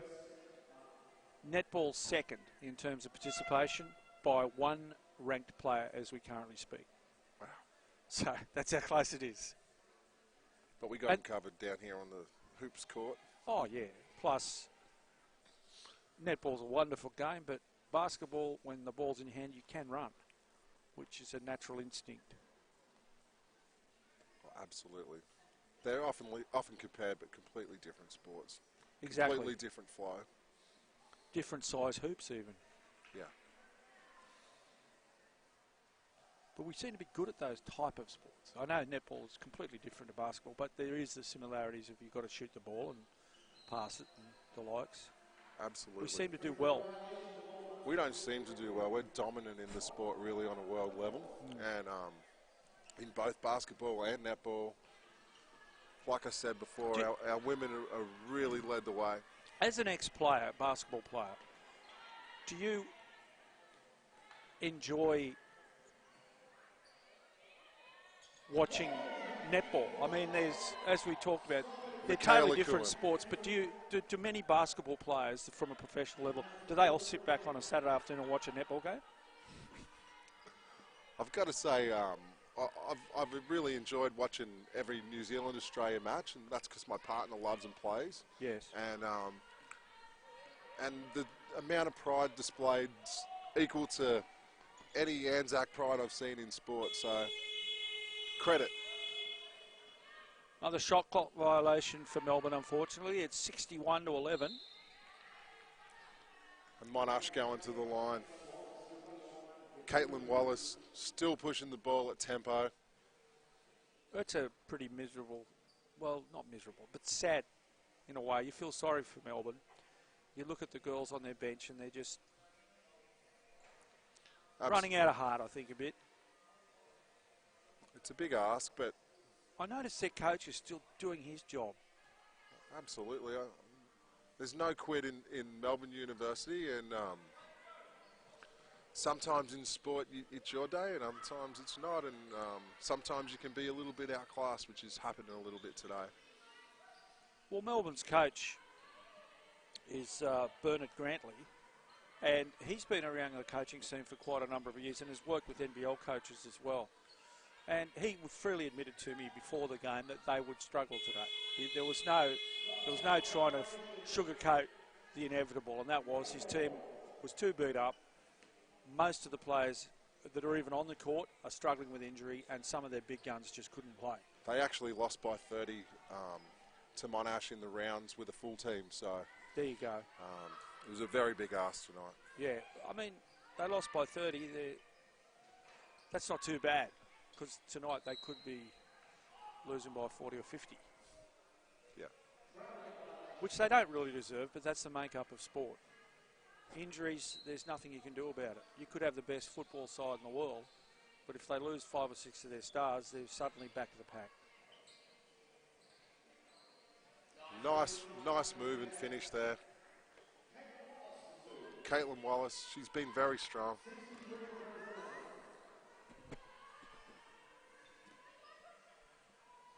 That shot looked forced.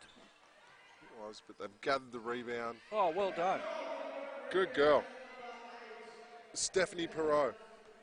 Stephanie Perot missed the first shot, then banked no, the second. it was Natasha Dunn. Sorry, Natasha. Oh, I beg your pardon too. I only followed what you said. I won't follow you anymore, then. No, don't follow me. No. Beautiful shot right there. Chloe Anderson. 17 points already tonight. She's been very, very solid.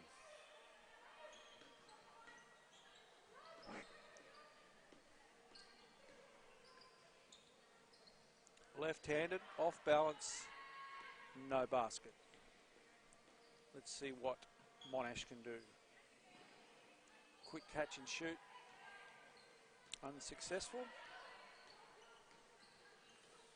Another deflection. But there's been a lot of deflections, John. It has, because that's it.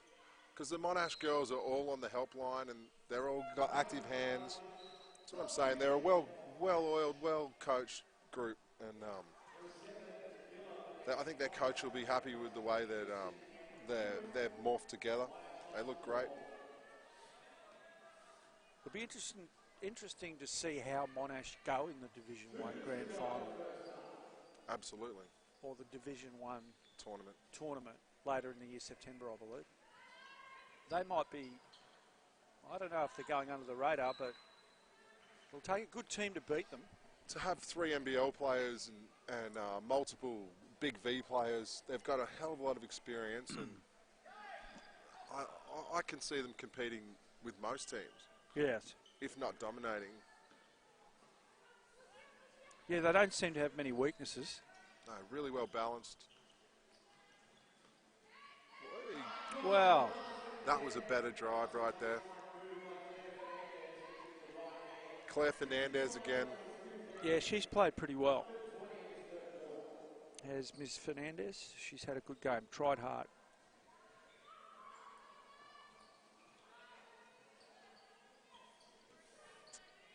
Unlucky.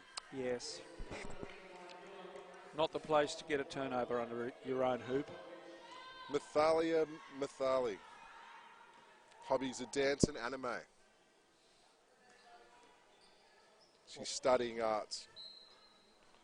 Played basketball, competed in athletics in India. Really? Favourite basketball moment, winning gold in the under-20 nationals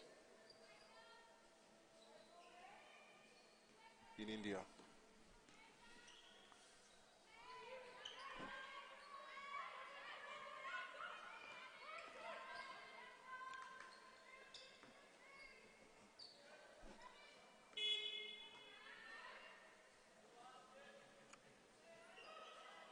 Monash, very unselfish. Oh, too easy, poor she'd finish. like that lay up again.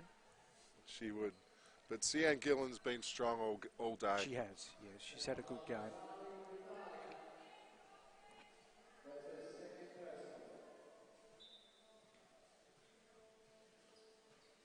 No doubt all the teams will probably... a really well-executed baseline play again. Yes. And Melissa Pryor just dominating still on the inside. Here goes Melbourne again. Oh, that was a good old-fashioned chuck. That was a good old-fashioned chuck. And they both nearly went in. So we're 69-15, three-quarter time.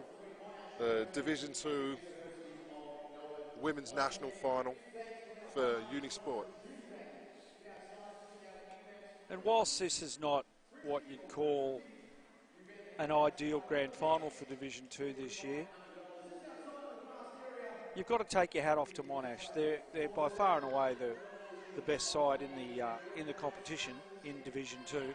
They quite rightly will go to Division 1, and I think that they'll surprise many up there. They're a well-oiled machine. They seem to have players on all the right positions. Well coached. They are well coached. The Monash machine deserves some respect, that's for sure. Their coach's name is Gabrielle Tarabolsi.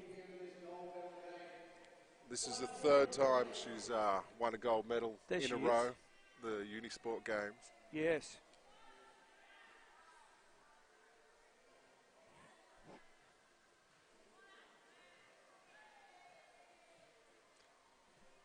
Let's see if the University of Melbourne can finish off with a strong quarter without dropping their head. It's the hardest thing as an athlete when you're down to a big lead to keep your intensity. It's a real test of character. Yeah, they're not going to give up, but it has been very difficult for them. I mean, we don't want to harp on, but this is not the real Melbourne team we're looking at.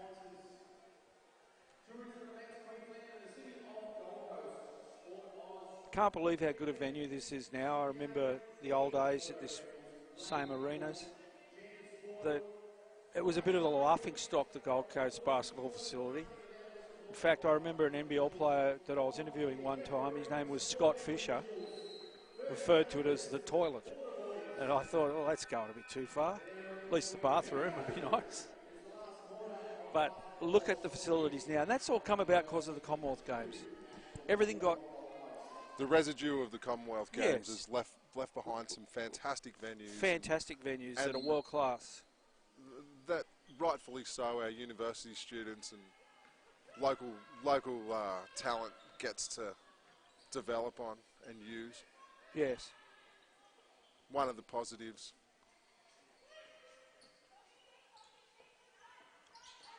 So the scoreline 69-15.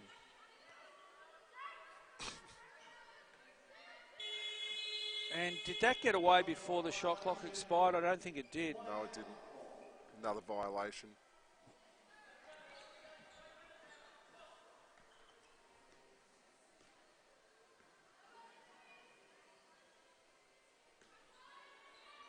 So number 7 out there, Sian Gillian. She just had the ball there. Beautiful pass. Good move, Melissa Pryor. Pryor and Gillam seem to have been the most effective scorers out there. Yeah, Gillen's a really good facilitator as well. Yeah. He's got a great basketball IQ.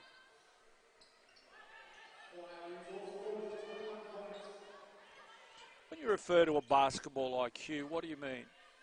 Just a in-depth understanding of spacing, timing, passing,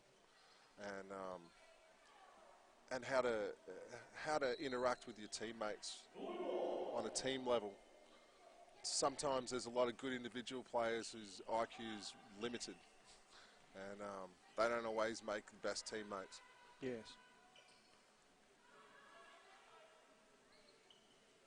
What can Melbourne do? Be nice to see them get to at least 20 points. Oh, absolutely. They've just got to keep competing, and sometimes it's your day. Sometimes it's not. It's not their day today.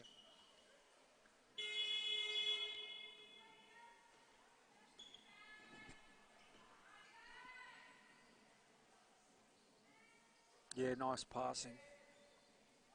That's sweet. Well oiled. That was good. That's one of the classier buckets of the night, the afternoon. Caitlin Wallace nailing it from the baseline. Intercept Steal. again, Caitlin Wallace. All the way left hand. Well done. Good girl. Fantastic effort.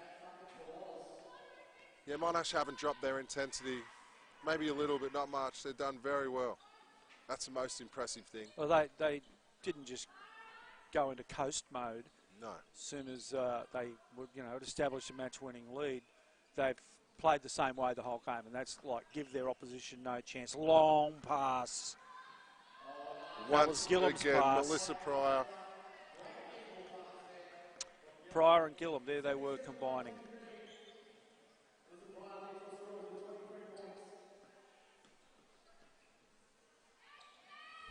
Oh, there we go. Very nice move there. Stephanie Perrott. Good on you, Stephanie. Gets her name on the scoreboard, Stephanie Perrott. Well done.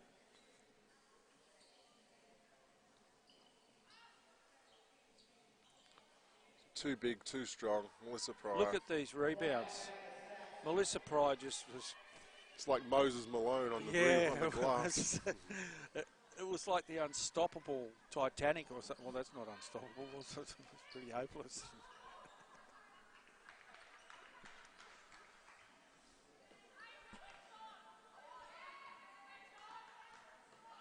Oh. Yeah, I'm sure Melissa Pryor would be really grateful that you're referring to her as the No. Titanic. No. Pryor again, I look, mean, showing her class again. That's what I mean. She's such a dominant force and a big, strong athlete. And I think she's been the best player on the court for Monash. Absolutely. Yeah, sometimes you can get a bit carried away trying to imagine things or say things, and you end up saying exactly what you didn't mean to say. One of the impressive things about Monash is that they haven't reached. They've maintained ball pressure and contested shots without fouling. Yeah. And that goes a long way in basketball to a winning culture and winning these kind of tournaments. Oh, blocked from behind. Gillen, beautiful pass. Pryor again. Gee whiz. They're like a well-oiled machine, those two. They are. I think it's a massive score on the scorecard now for Melissa Pryor. Oh, there we go. Beautiful. Backdoor cut. Backdoor cut. Well executed. Fernandez. We're going to get to 20 here.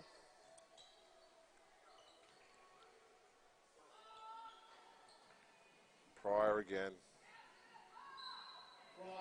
Pryor goes to the line.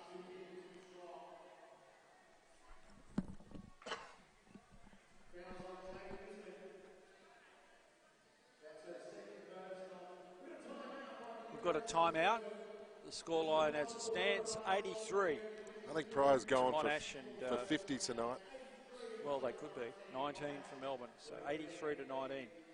You'd have to say a fairly one-sided grand final. Can they get 100, do you reckon? Oh, absolutely. It's not bad in 4 quarters of basketball. No.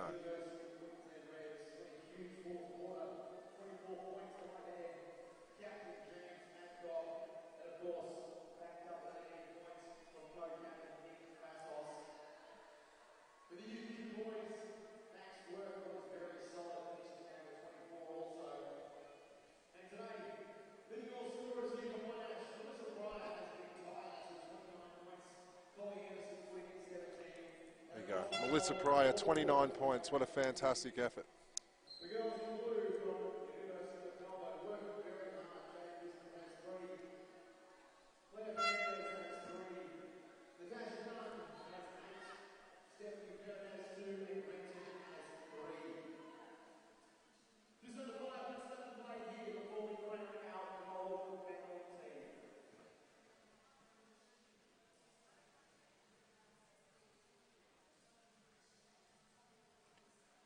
So we're about to resume the final quarter.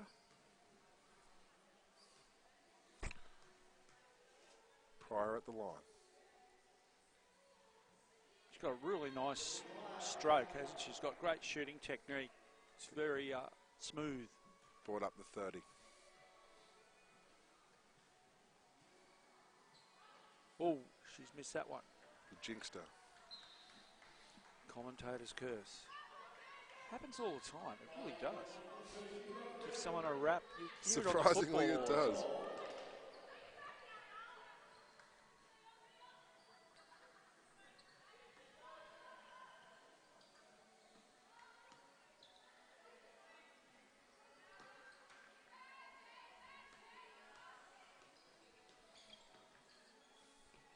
Good attempt. Oh, gee. Pryor, if she plays like this all the time, she surely would come into reckoning for higher honours in the sport. Oh, absolutely. I mean, she's playing at a WNBL level. I think she's absolutely a WNBL player and plays there, and she's been a rep player since the age of 7 years old, so it's got a great pedigree. Yeah. I like to see a centre or your bigger stars if they've got a nice shot on them. I mean, absolutely. It's the impossible way to guard. You know, you've got a big body in front of you, and as a big in the international game, you have to be able to shoot now, no Yeah. question. Beautiful. Speaking of outside ability, there, she's showing it off right there again.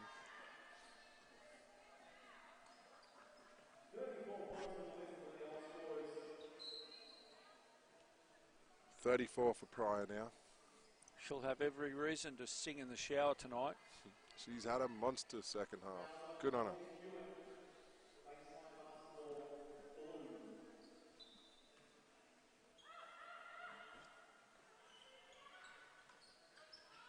It's another area of the game they've struggled with, just inbounding the ball, because Monash have such a physical height difference that they make it almost impossible for Melbourne to get the ball back in play at times. Absolutely. Pryor again. Finally. Melbourne basketball. Last 3 minutes.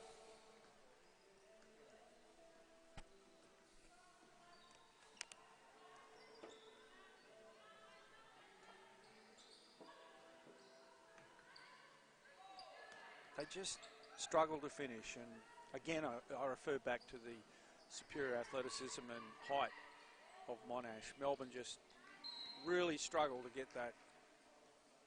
They look like they're going to score, and it just doesn't happen. So it's through no lack of trying.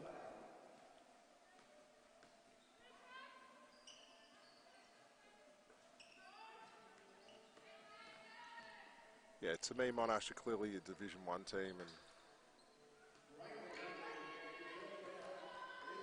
beautiful pass. Yes.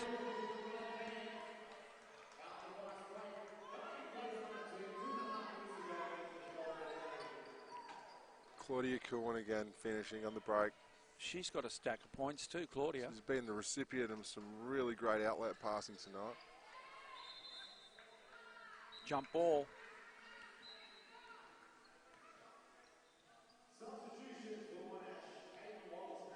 Possession arrow goes to Monash. They'll retain possession. Do you like the possession arrow that was introduced to the game? No, I personally don't. I love the jump ball contest. I prefer the jump ball. I don't know why they did that. It's because referees can't throw the ball consistently. Pretty much. We just need better referees. I never said that ever. No, I'm joking. The referees in Australia are a pretty good standard compared to other parts of the world.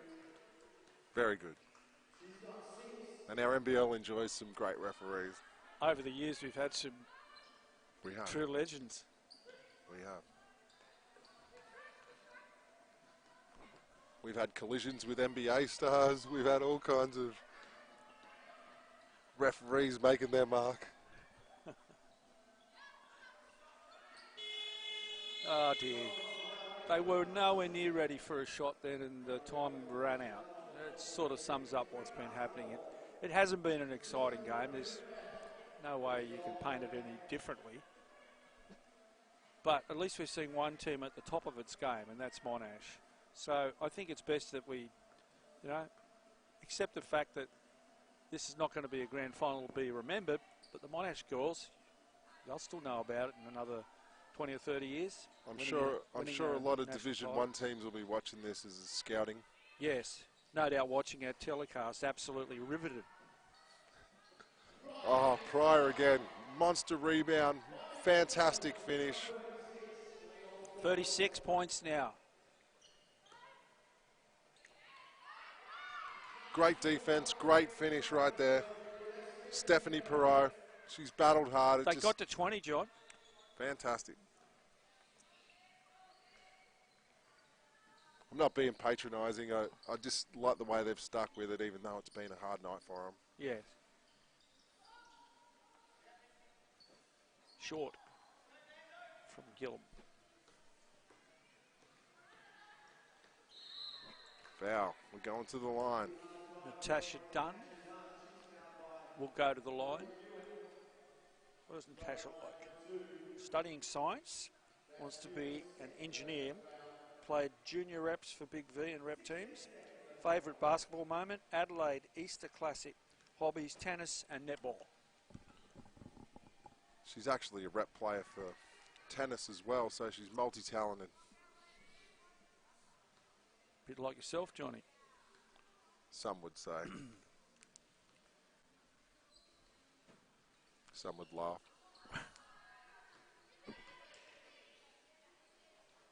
You had a distinguished NBL career and European career,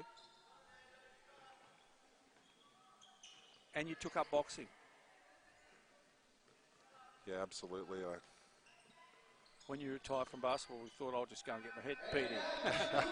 All right, we better not rave on too much about John's past sporting prowess, which was very good. There's the full time now, 94 to 21. Monash defeating Melbourne. Very, very one-sided. Dominant display. But we were given the tip before the start of this grand final from the Melbourne coach. Don't expect great things from us because our numbers are down, our troops are injured. And I think that's what cost them a better performance. I'm not saying they would have beaten Monash, but they certainly would have played better than that. Well, absolutely, Glenn. And they'll be a little bit disappointed, but they should be proud to make the final, like you said. Both and they go to Division 1. I mean, that's fantastic. Alabro. See, this Monash is pretty happy over there. Well, their cohesiveness is a credit to them. And they're an unselfish team. They play together well.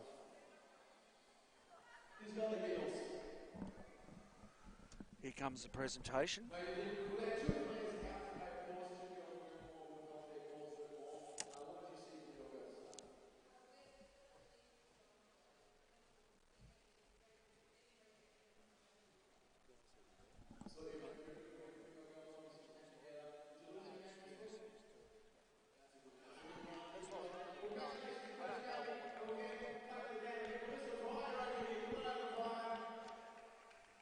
Let's hear it from Melissa Pryor, ladies and gentlemen.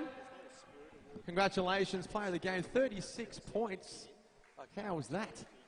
Yeah, look, we obviously were coming into today's game expecting it to be a lot tougher, but with the two girls out injured, like, it's always tough. But yeah, it was still a great game. Absolutely. But the girls from Melbourne obviously should be applauded. They worked hard all the way to the very end. We're very undersized, and you guys were very dominant from the inside. What was the game plan going in today, knowing that the girls were out? Well, we didn't actually find out until the last minute that they weren't playing.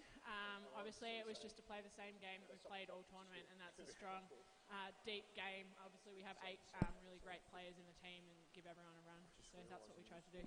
And now you're a national champion back here on the Gold Coast in September to play in Division 1. How's that going to be for your team? It's going to be awesome. That was the goal coming into this, to get into that Division 1 comp. So the fact that we've done it, super awesome. Fantastic. Congratulations, Melissa Pryor and the girls from Monash. 36 points in the grand final for today. And of course, we'll now get our medal presentation underway.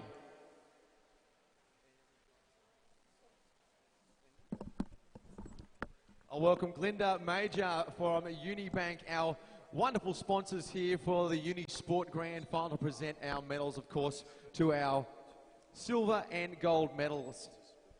To the girls in blue, number 4, Isabella Renton.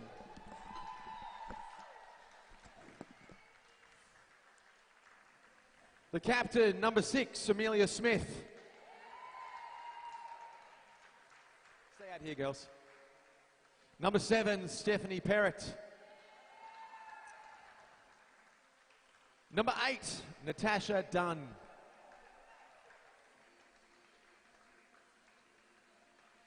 Number 9, Claire Fernandez.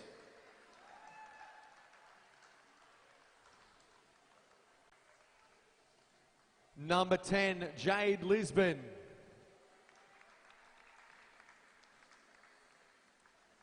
Number 13, Taylor Fogarty.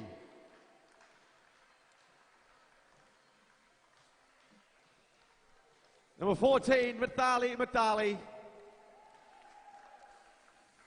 And of course, the coach who showed us a few dance moves on the sideline there, Grantley Bernard.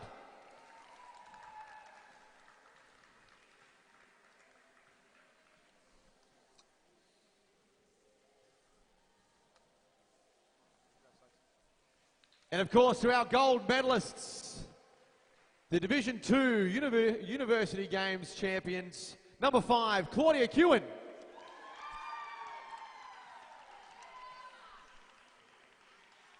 the captain, Jackie Trotto.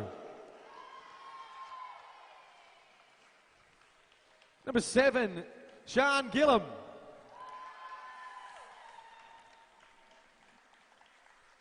Number 9, Caitlin Wallace.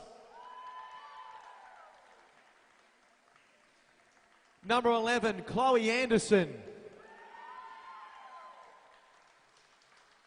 Number 12, Giovanna Bukvik. Our player of the game, 36 points, Melissa Pryor. Number 17, Michaela Kewen. And of course, head coach, Gabriella Tarabolsi.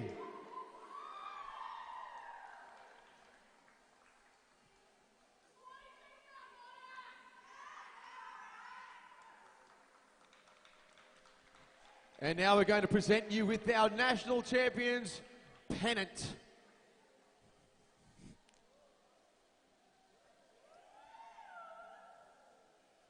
Once again, congratulations, Monash University. Can we get both teams come together for a photo in the middle, please? Come on over for UniSport.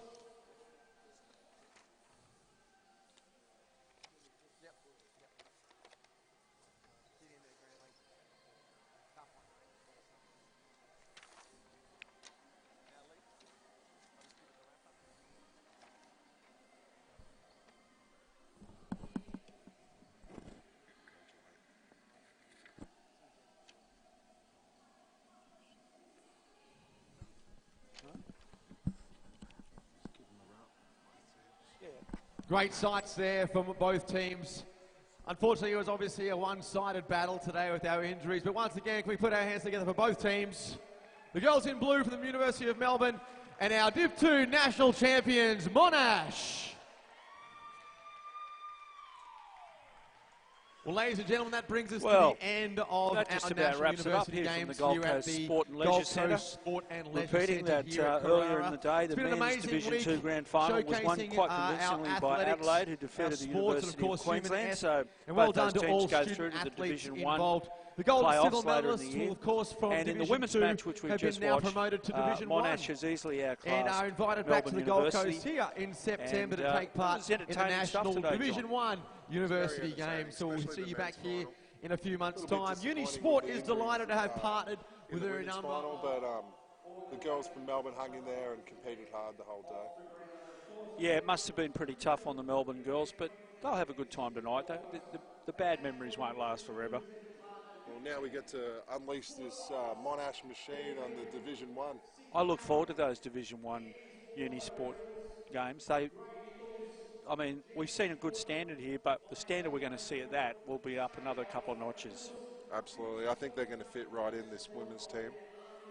Yes, and UniSport being such a provider to Australia's sporting, I guess you'd say, texture, we